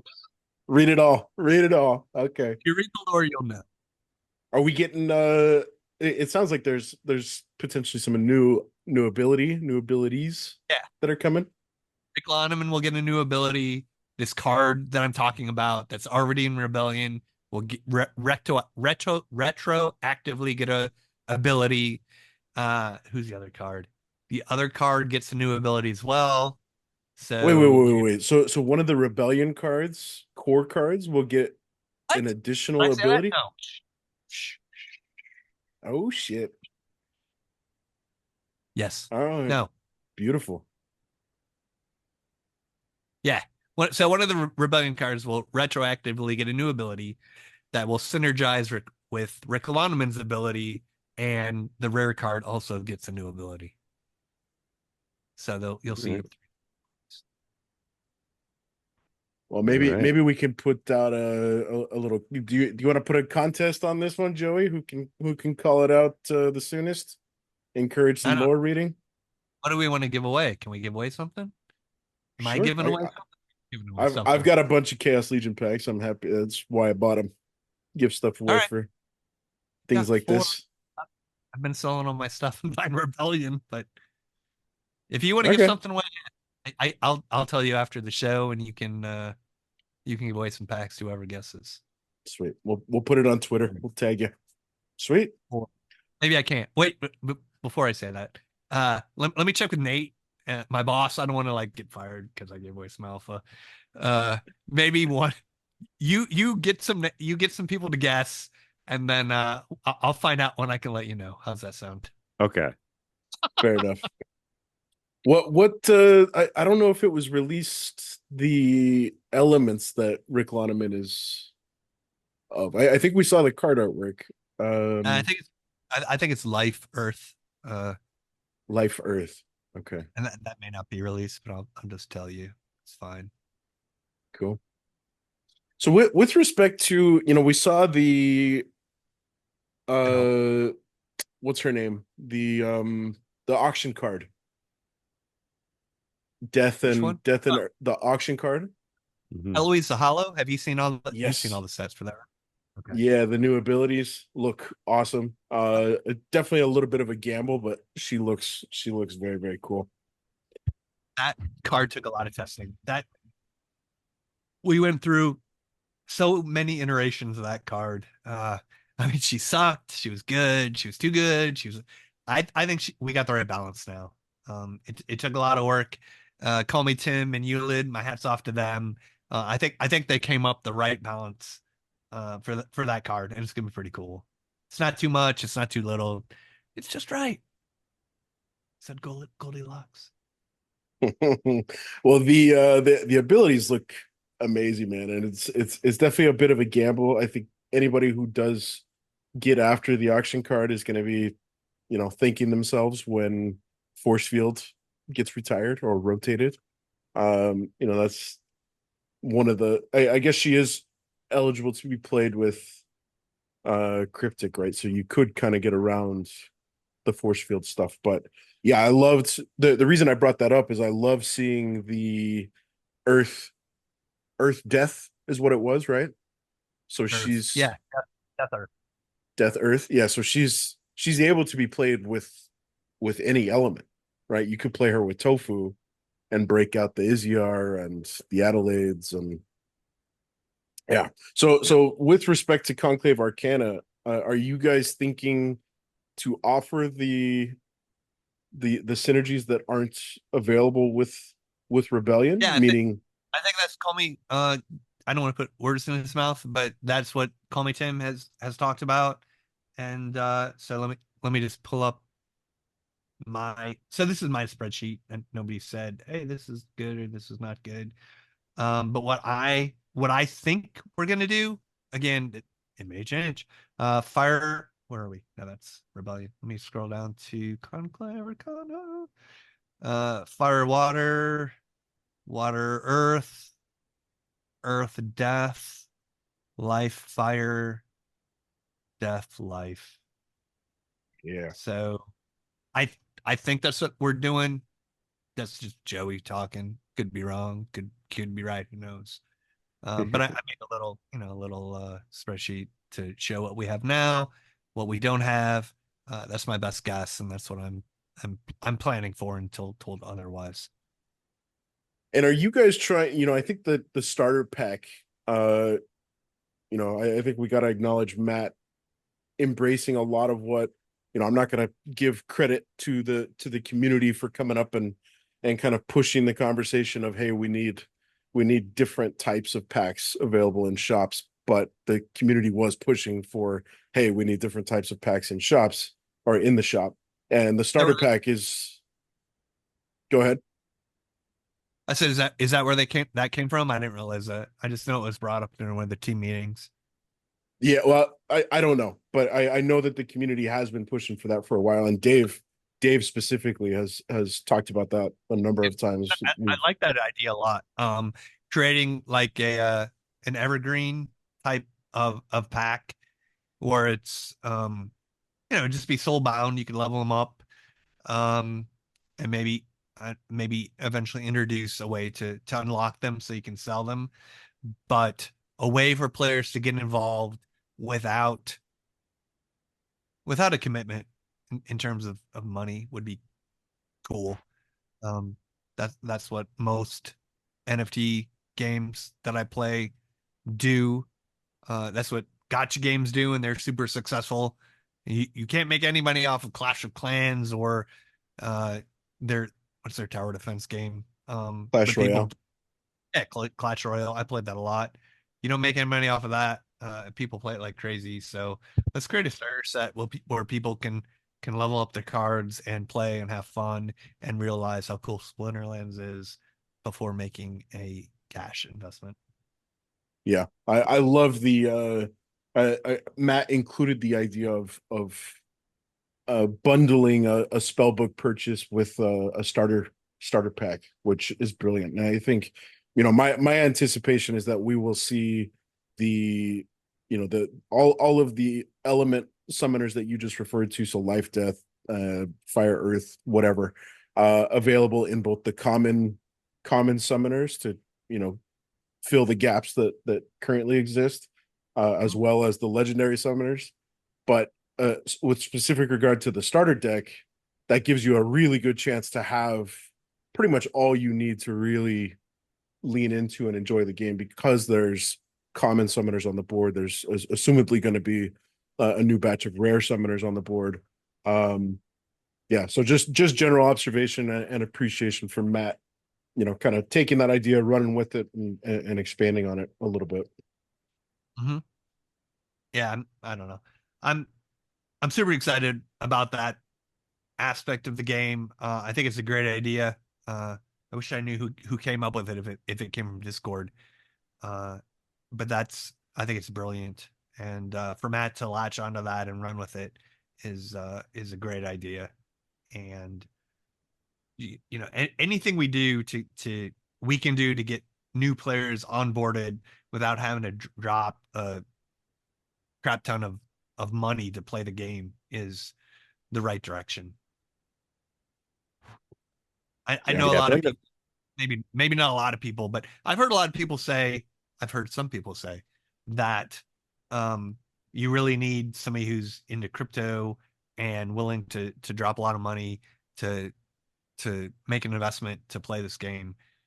Whereas I'm not sure I agree with that, and I would like to see a Splinterlands where you can come in with a very minimal investment and just play the game and have fun. And even if you aren't making a lot of money, it's still fun to play. And I enjoy playing the game regardless of the tokens I get or how much SPS I get or whatever. And I really like the idea of being able to play for free and just get soulbound cards that may not be worth anything as long as you enjoy it. Yeah, I think having those lower barrier to entry options are definitely key to kind of growing the base of the game. Like it can't just all be all whales. You got to have a lot of other people as well. Yeah, for sure. Yeah. And back to your commentary around the promo cards. I think part of the pushback, at least from my perspective, was we knew that there was going to be successive releases of the promo cards, and that price point was going to stick across all of them. So all of a sudden, you're on the hook if you want to compete at a max level. $800 per month for 5 months. That's Yeah. that's a big one. I think me looking at it first was like, I have all the cards, maybe not Alpha and Beta, but Chaos Legion on. I have all the cards. They're all max level. I want them all. Now I can't afford it. Oh my God. But I think that's good for the health of the game. And I'm really looking forward to when Chaos Legion goes into Wild and we now have Rebellion in this other set. And not every single freaking person that plays this game has a max level deck. There's going to be people that have, I don't know, under-leveled cards, and that's okay because you have lower leagues. People should be able to play with under-leveled cards and be able to do well. You shouldn't have to have a max level deck to do stuff, and it should be okay to not have every single card in the game and still be able to get up to, I don't know, gold, diamond, maybe bumping up into champion 1. Whereas right now, if you don't have a max level Chaos Legion deck, you're kind of screwed. So I'm curious to see, and I'm tentatively very optimistic about what's going to happen when Chaos Legion rotates out. Not tentative. I am optimistic about what's going to happen when Chaos Legion rotates out. I know a lot of people are nervous, or they may be worried about it because, I'm not going to have my max level Chaos Legion deck anymore. Well, neither is anybody else. And I think that'll be good for new players coming in. You won't have these max level decks in bronze or silver anymore. And I think we're going to evolve, and it's going to be for the best. And that just flows right into the promo cards. You're going to, maybe to get in the top leaderboard spots, you're going to need the promo cards. But if you're not one of those leaderboard type dudes in the top 50 or whatever, you don't need them. It's fine. Well, we'll see. I'm cautiously optimistic as well, Joey. I think, we've heard the sky is falling with regards to what happens when Chaos Legion leaves. All these players are going to evaporate from Modern and probably flood the market with their cards because they're not willing to pay 2K DEC to bot their account or play their account in Wild. But you're not going to need it because everybody is going to be in the same boat. There's going to be so many people in the same boat. You'll have lower level Rebellion. You'll have some lower level Conclave Arcana. And you'll still be able to get up because everybody's going to be in the same boat, and it's going to be okay. That I think is going to happen.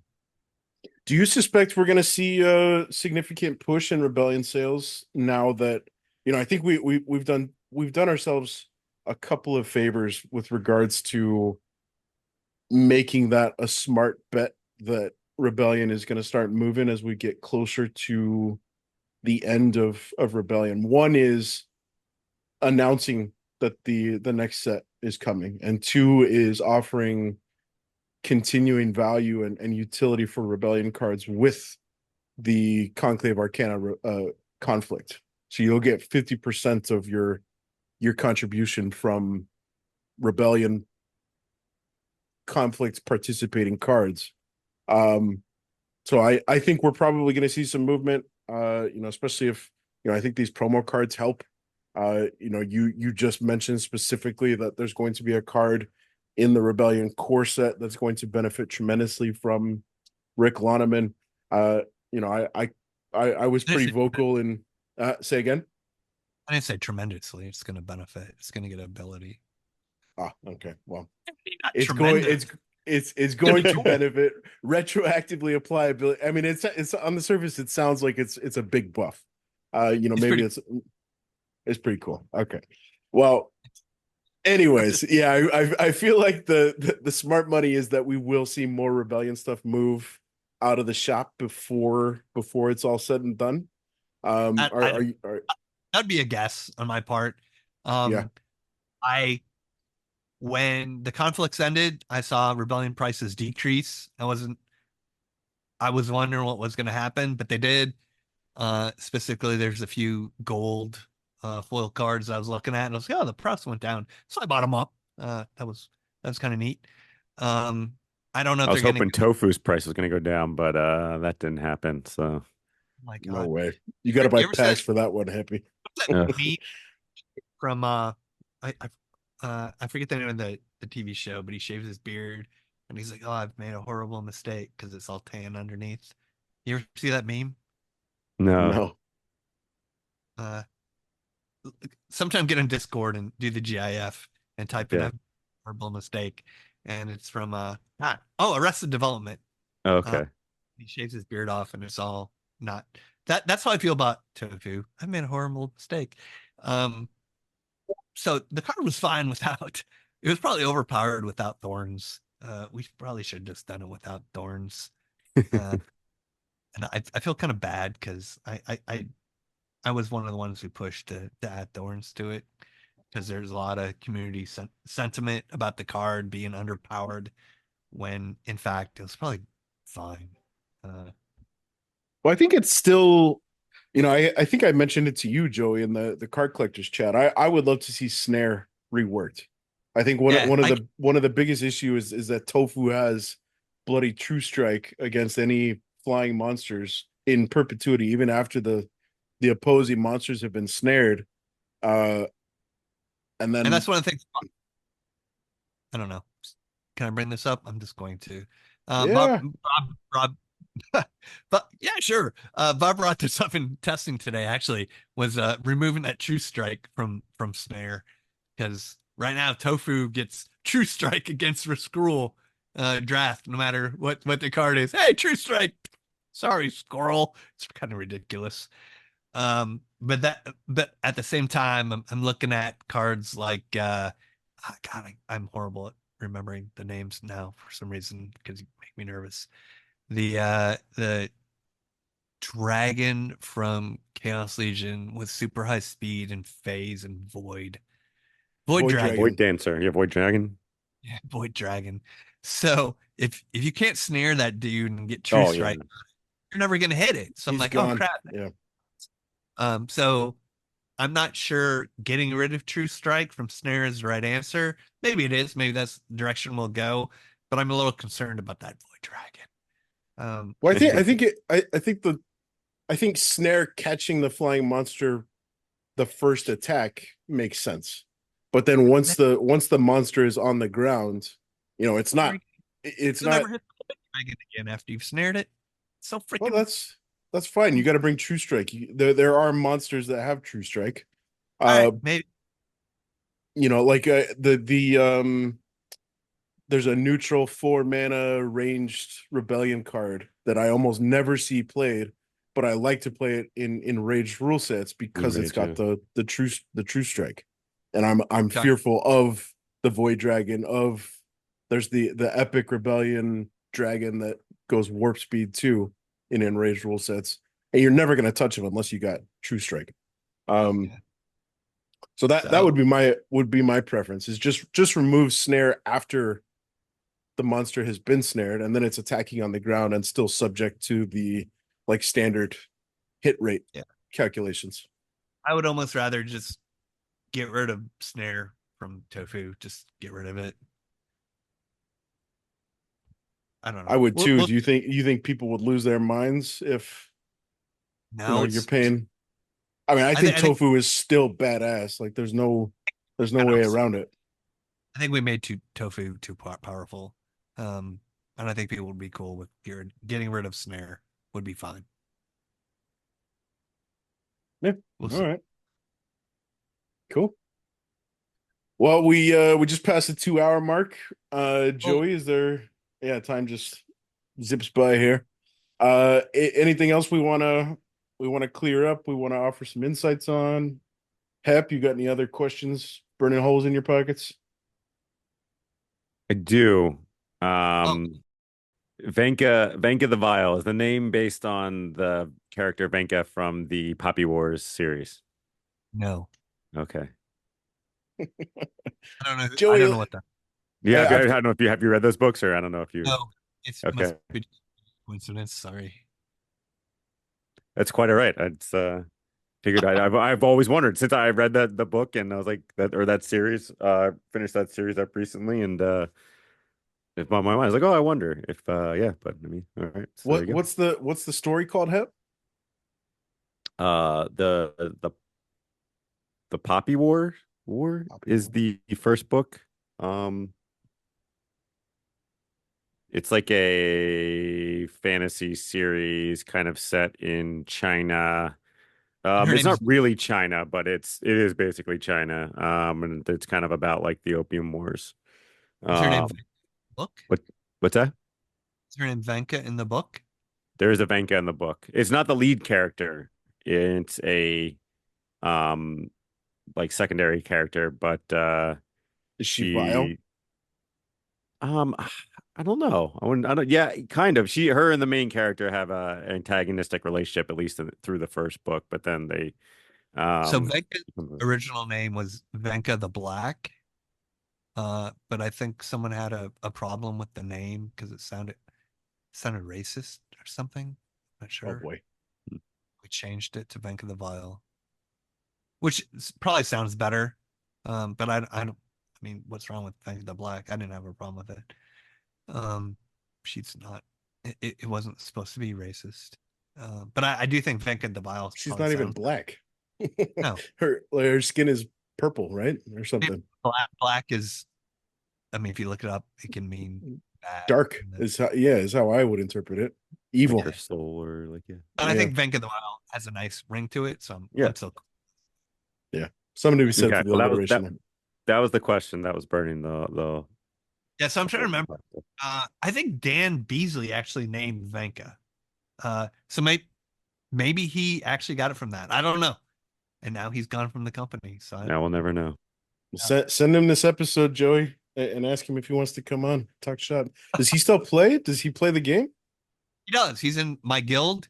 If you ever want to leave Yield Guild Games, or if there's anybody who's listening, Plan B is my guild. I'm the guild leader. Co-leader.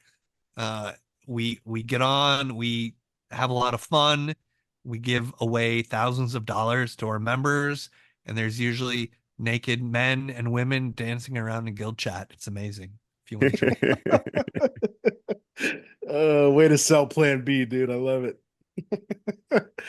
Well, I've got a question for you, Joey, and we had. Before you ask your question, let's talk about guilds. Maybe I shouldn't do this as a team member. I don't like the way brawls work. I don't know if you guys have problems in YGG, but being a single guild without all these like feeder guilds or anything else, it is so hard to keep players nowadays to fill all these gold foil and alpha beta brawl phrase. Everything's rented out on land. I can't get new players in. Everybody wants to join like the guilds with the max. You know, they have the max guild. Why are you going to join Plan B? Even though we've been around since August 2021 is when we were founded. We don't have max level buildings, so people will join Summoner's Tribe or whoever. Guilds have been around a little bit longer that have higher levels. It's so hard to recruit nowadays. And find players that have alpha, beta, even gold foil cards. And then if you don't have it and you're trying to rent it, you can't rent enough cards these days because they're on land. So Cryptomancer, if you're reading this, help. I really think guilds and phrase need a rework. One of my biggest complaints with the game. If I had Joey, I'm glad you went there. I couldn't agree more. I was vocal about it a couple of weeks ago with that initial Cryptomancer proposal. I still firmly believe that's what's going to move the needle the most for current and future players is some continuing development on guilds. I would love to see conflict, and this is going to fly in the face of Matt's proposal around repairs on conflicts. I would love to see the opposite approach. You know, I know he's putting that in to serve as a token sink. I don't really like the idea. I feel like it is a little bit nickel and dimey. I would prefer to see the opposite route where we have additional incentive to buy more wagons. And I feel like Brawls Guilds is a great way to do that. Set up guild alliances, give us a guild specific conflict, and allow for us to stake monsters into these conflicts. And you know, the battle wagon follows your guild around, and these cards are available for any player who needs to fill a fray to call on these cards to help complete the battle. I would love to see something like that versus the straight up, hey, you just got to pay for repairs every conflict. And I still think, you know, for everybody out there who feels like land should continue to get love, I don't disagree, but I think there is lower hanging fruit that's going to be more immediately impactful to the new player experience, to bringing new players on, to, you know, once you get over the hump of recruiting new players, you know, it'd be a lot easier to recruit new players if Plan B could hook up with unofficially a handful of guilds in the top, you know, 300 guilds, and, you know, have that affiliation and allow for movement between these guilds without, you know, losing you know, your guild power contributions or whatever. I feel like it's long overdue for an overhaul. I completely agree. I'm glad you went there. I think brawls are a little bit broken. I'd love to see them fixed.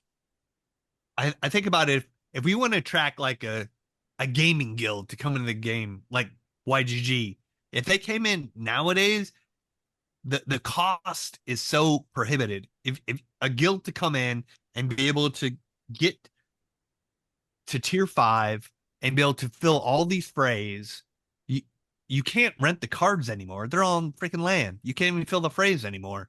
You can't buy the cards. It's cost prohibitive. And you can't never catch up to the top guilds.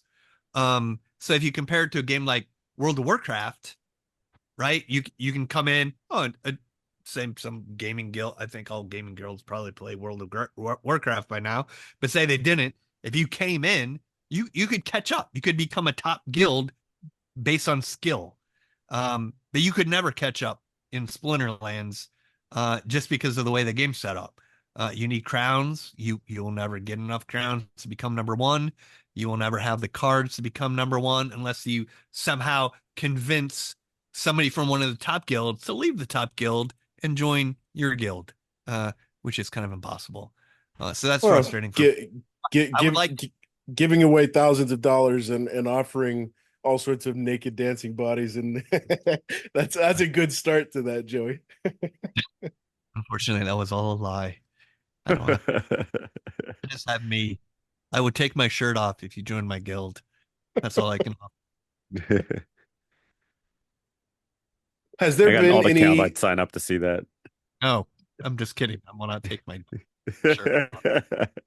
Has there been any discussion about, you know, in the, I don't want to say aftermath, I think that kind of implies negativity, but in the days following the Cryptomancer proposal passing and, you know, kind of committing to pushing 1.75 across the board, has there been any internal discussion around pivoting to development on guilds and brawls and that sort of stuff? No, there hasn't really been any internal discussion on guilds. I wish there was. I want there to be. There needs to be. So hopefully we see that. I think guilds are super important. And I think Royal Eagle has shown that based on his metrics. Have you guys heard what he's said on that? People who join, just for new players or listeners who may not have seen it, but Royal Eagle has shown that new players who join the game and join a guild are much more sticky than those who don't join a guild. So he set up several new player guilds where when you join, he will offer you an invite, get you in. We have team members in the guild to, you know, kind of help those new players, to help them stick around, and it's worked really well so far. So hopefully we keep that going, but hopefully we also create an environment where new players can come in and create a guild, and either by sheer will or throwing money at it, you can advance up and get up there. Because I fear that right now that's not the case. Oh, it's a 'cause the major crowns are bottleneck. tough, man. You know. Yeah. Well, I mean, maybe there's something to be said for merits were operated very similarly to what we're suggesting as the current case with crowns, right? And then merits started becoming available through chests and through the glint shop, and all of a sudden you're seeing, I'm pretty close to maxing out my Gladius collection. Maybe there's a very expensive crown purchase option that you can. Yeah, there's I got to don't be. know. I mean, yeah. I mean, like you, I don't know what the answer is, but somebody smarter than me can think of it. There's got to be a way for guilds to get crowns, to be able to advance, to catch up. Because unless you're a top guild, you're not getting as many crowns as the top guilds. You're never catching up. You're never going to be that high. Thus, you are never going to get the players that you need to catch up. It's like a self-defeating prophecy. You know what I mean? Yeah. And the current solution is, well, let's leave the lower guilds and join up with somebody who's there. Right. And that's what happens. Yeah. Every exactly. time. So we're a tier 5 guild, and we have a tier 5 arena. We compete in tier 4, and every time I go to tier 5, we do horribly, and I'll lose some members to the other guilds. I'm like, hang my head in shame and go back to tier 4 so I can recruit more people, go back to tier 5, and then lose those people to the higher level guilds. That sucks, dude. Yeah, that's not fun. I would love to see a pivot in. I think 1.75 is going to do cool things. I would love to see something like Aftersound's pitch of the Scarecrow idea for a consumable item that could be minted through land resources and give immediate value to all of these resources we're pulling off of land, which would give somebody like Cryptomancer the time to breathe a little bit in the space of something like guilds. Because I think it, I'm with you. I think it's long overdue for an overhaul. Yeah. I don't know. I like pretty much everything about Splinterlands except guilds. Which sucks. It should be the most fun part, right? Like that's where all the social interaction is. And I don't want to say it's not fun. It's fun. I like my guildies, and I like my guild, and I like doing it. It's just super frustrating that even though we have been a guild since August 2021, I think the highest we ever got was guild rank like 6.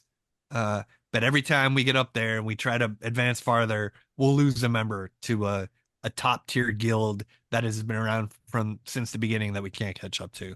And there's no way to catch up to those people no matter what we do. Yeah, we suffer from the same issue, man. We've been sitting 3 members short for forever. You're actually ahead of us, Plan B. You guys are 14th, we're 15th. I'm looking at it right now. So Did your guild get like the bonus from Aggie where you buy a bunch of crap and you get some guild levels out of it? I thought I remember something like that happening. Was that I a don't thing? remember that. Yeah, I don't maybe. remember that. Okay. I could be misremembering. I thought there's like some point where you buy X number of packs and you also get some guild levels out of it. That sounds like Aggie. So maybe.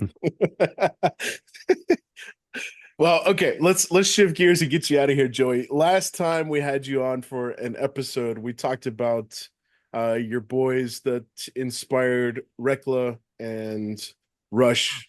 And we had, I don't know if he reached out to you, but we had somebody comment on that particular episode with respect to those cards and where you felt that inspiration from. And the comment came within the last few weeks. So I was really happy to see that, that your message kind of resonated with folks, and that was, having that personal touch, I think is so fucking cool, man. So yeah, I love seeing that. And you also shared in that episode if there were folks who felt like they had a good story to inspire cards by, reach out to you and see if we could work that stuff into the lore. Has anybody taken you up on that? And if not, is that still something that you're open to?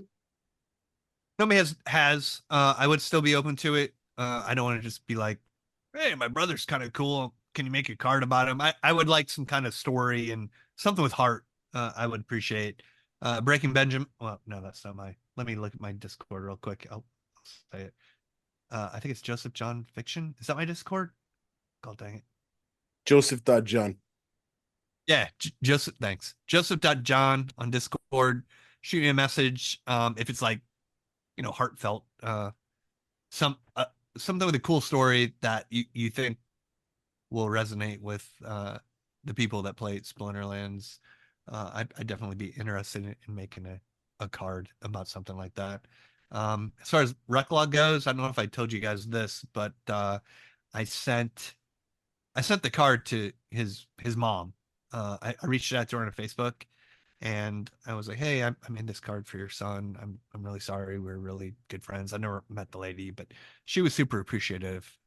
She thought it was really neat, and she really liked it. So we've kind of, we just talk about him every now and then. And I know, I mean, it's got to be really hard to lose somebody like that. So maybe I helped a little, maybe I didn't, but at least Reclaw is there, and his memory kind of lives on. Beautiful. Yeah, Yeah, Rekla has seen a for anybody who hasn't, and the lore is also inspired by your buddy, if I'm not mistaken, right?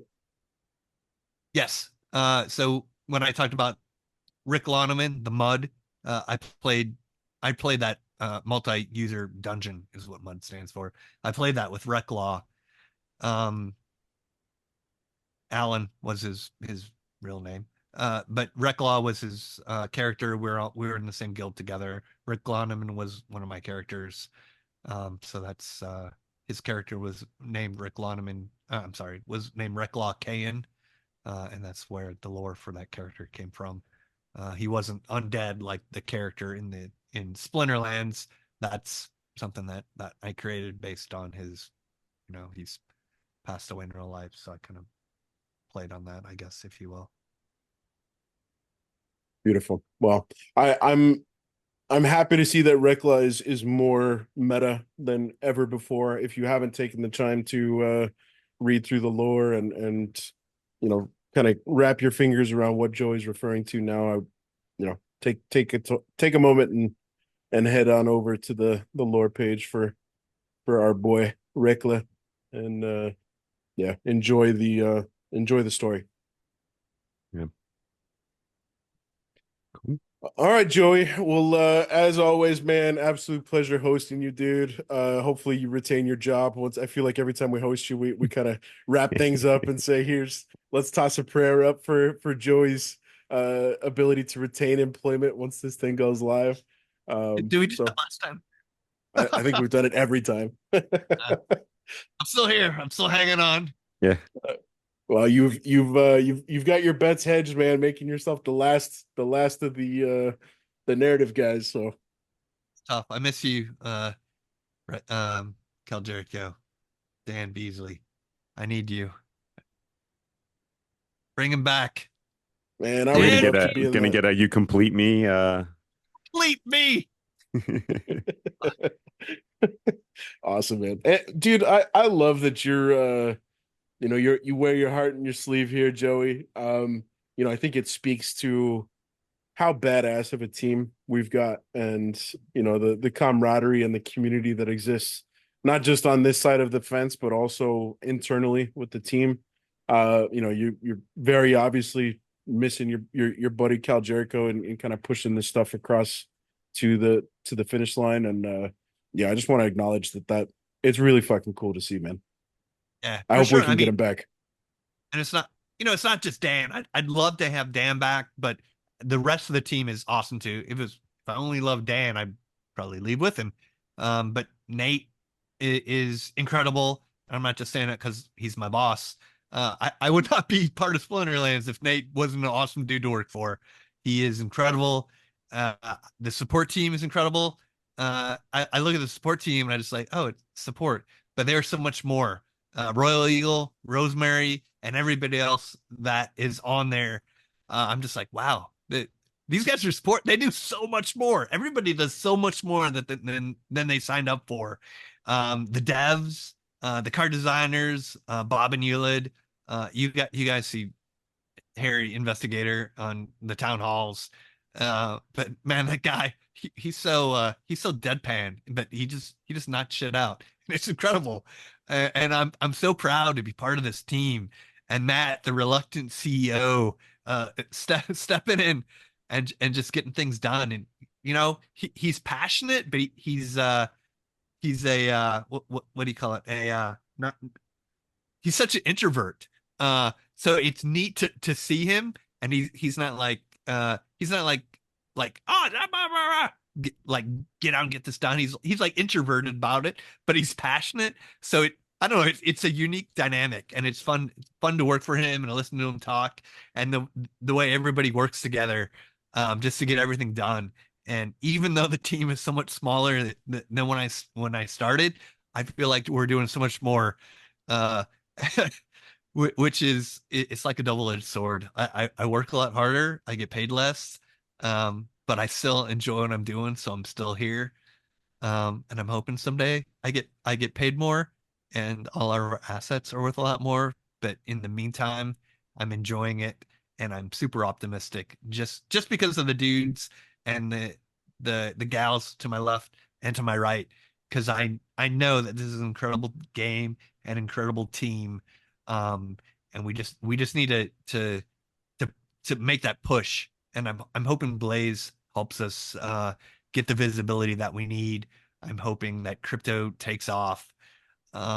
There's so many signs pointing up, and I'm just gonna keep my head down, keep working hard until that happens. Nice. I don't think there's a better way that we can wrap up with than what you just did, Joey. Yeah. Quick shout out to our next couple of episodes. We're actually booked through Thanksgiving, which hasn't happened in a while. So we've got our buddy DJ coming on next week. He's actually getting married. A while? Is that what you said? It's like been a year. Hey, I'm not misleading the listeners. It has been a while. But we haven't been booked for as many weeks in advance. Both of those things are true. Yeah. But we got DJ coming on next week. He's in our fantasy league, taking the day off, I think, from Splinterlands. He's getting married tomorrow, so congratulations, DJ. We'll see you on Monday, and then the week after, you just acknowledged her, Joey. We got Lilyfire coming on. Super excited for that one. She's super cool. And I reached out to her probably 9 months ago and started to twist her arm about coming on. She said no. And then she reached out to me unprovoked maybe 3 weeks ago and says, "Hey, I'm ready." So yeah, so she to get her on. She sits on some of our creative meetings actually, which is cool. So getting support and creative synced up, she's kind of like the go-between there. And it's been a lot of fun working with her. She'll be a great guest, I think. Awesome. Cool. Nice. All right, Joey. Well, yeah, as usual, man. Great times hanging out with you, dude. Great to see that you're hanging in there. You've managed to burrow in and make yourself, fingers crossed, completely indisposable for the future. And excited to see what all this stuff that you've been working on come to fruition, dude. I'm super stoked on all that we talked about today and all the stuff we didn't get a chance to touch on. So thank you for coming to hang out with us, and yeah, thoroughly enjoyed it, brother. Thank you for inviting me. I had a blast. It's great hanging out with you as always. Nice. Hell yeah. All right, everybody. Thanks for tuning in. We will see you next week. You have been listening to The People's Guild.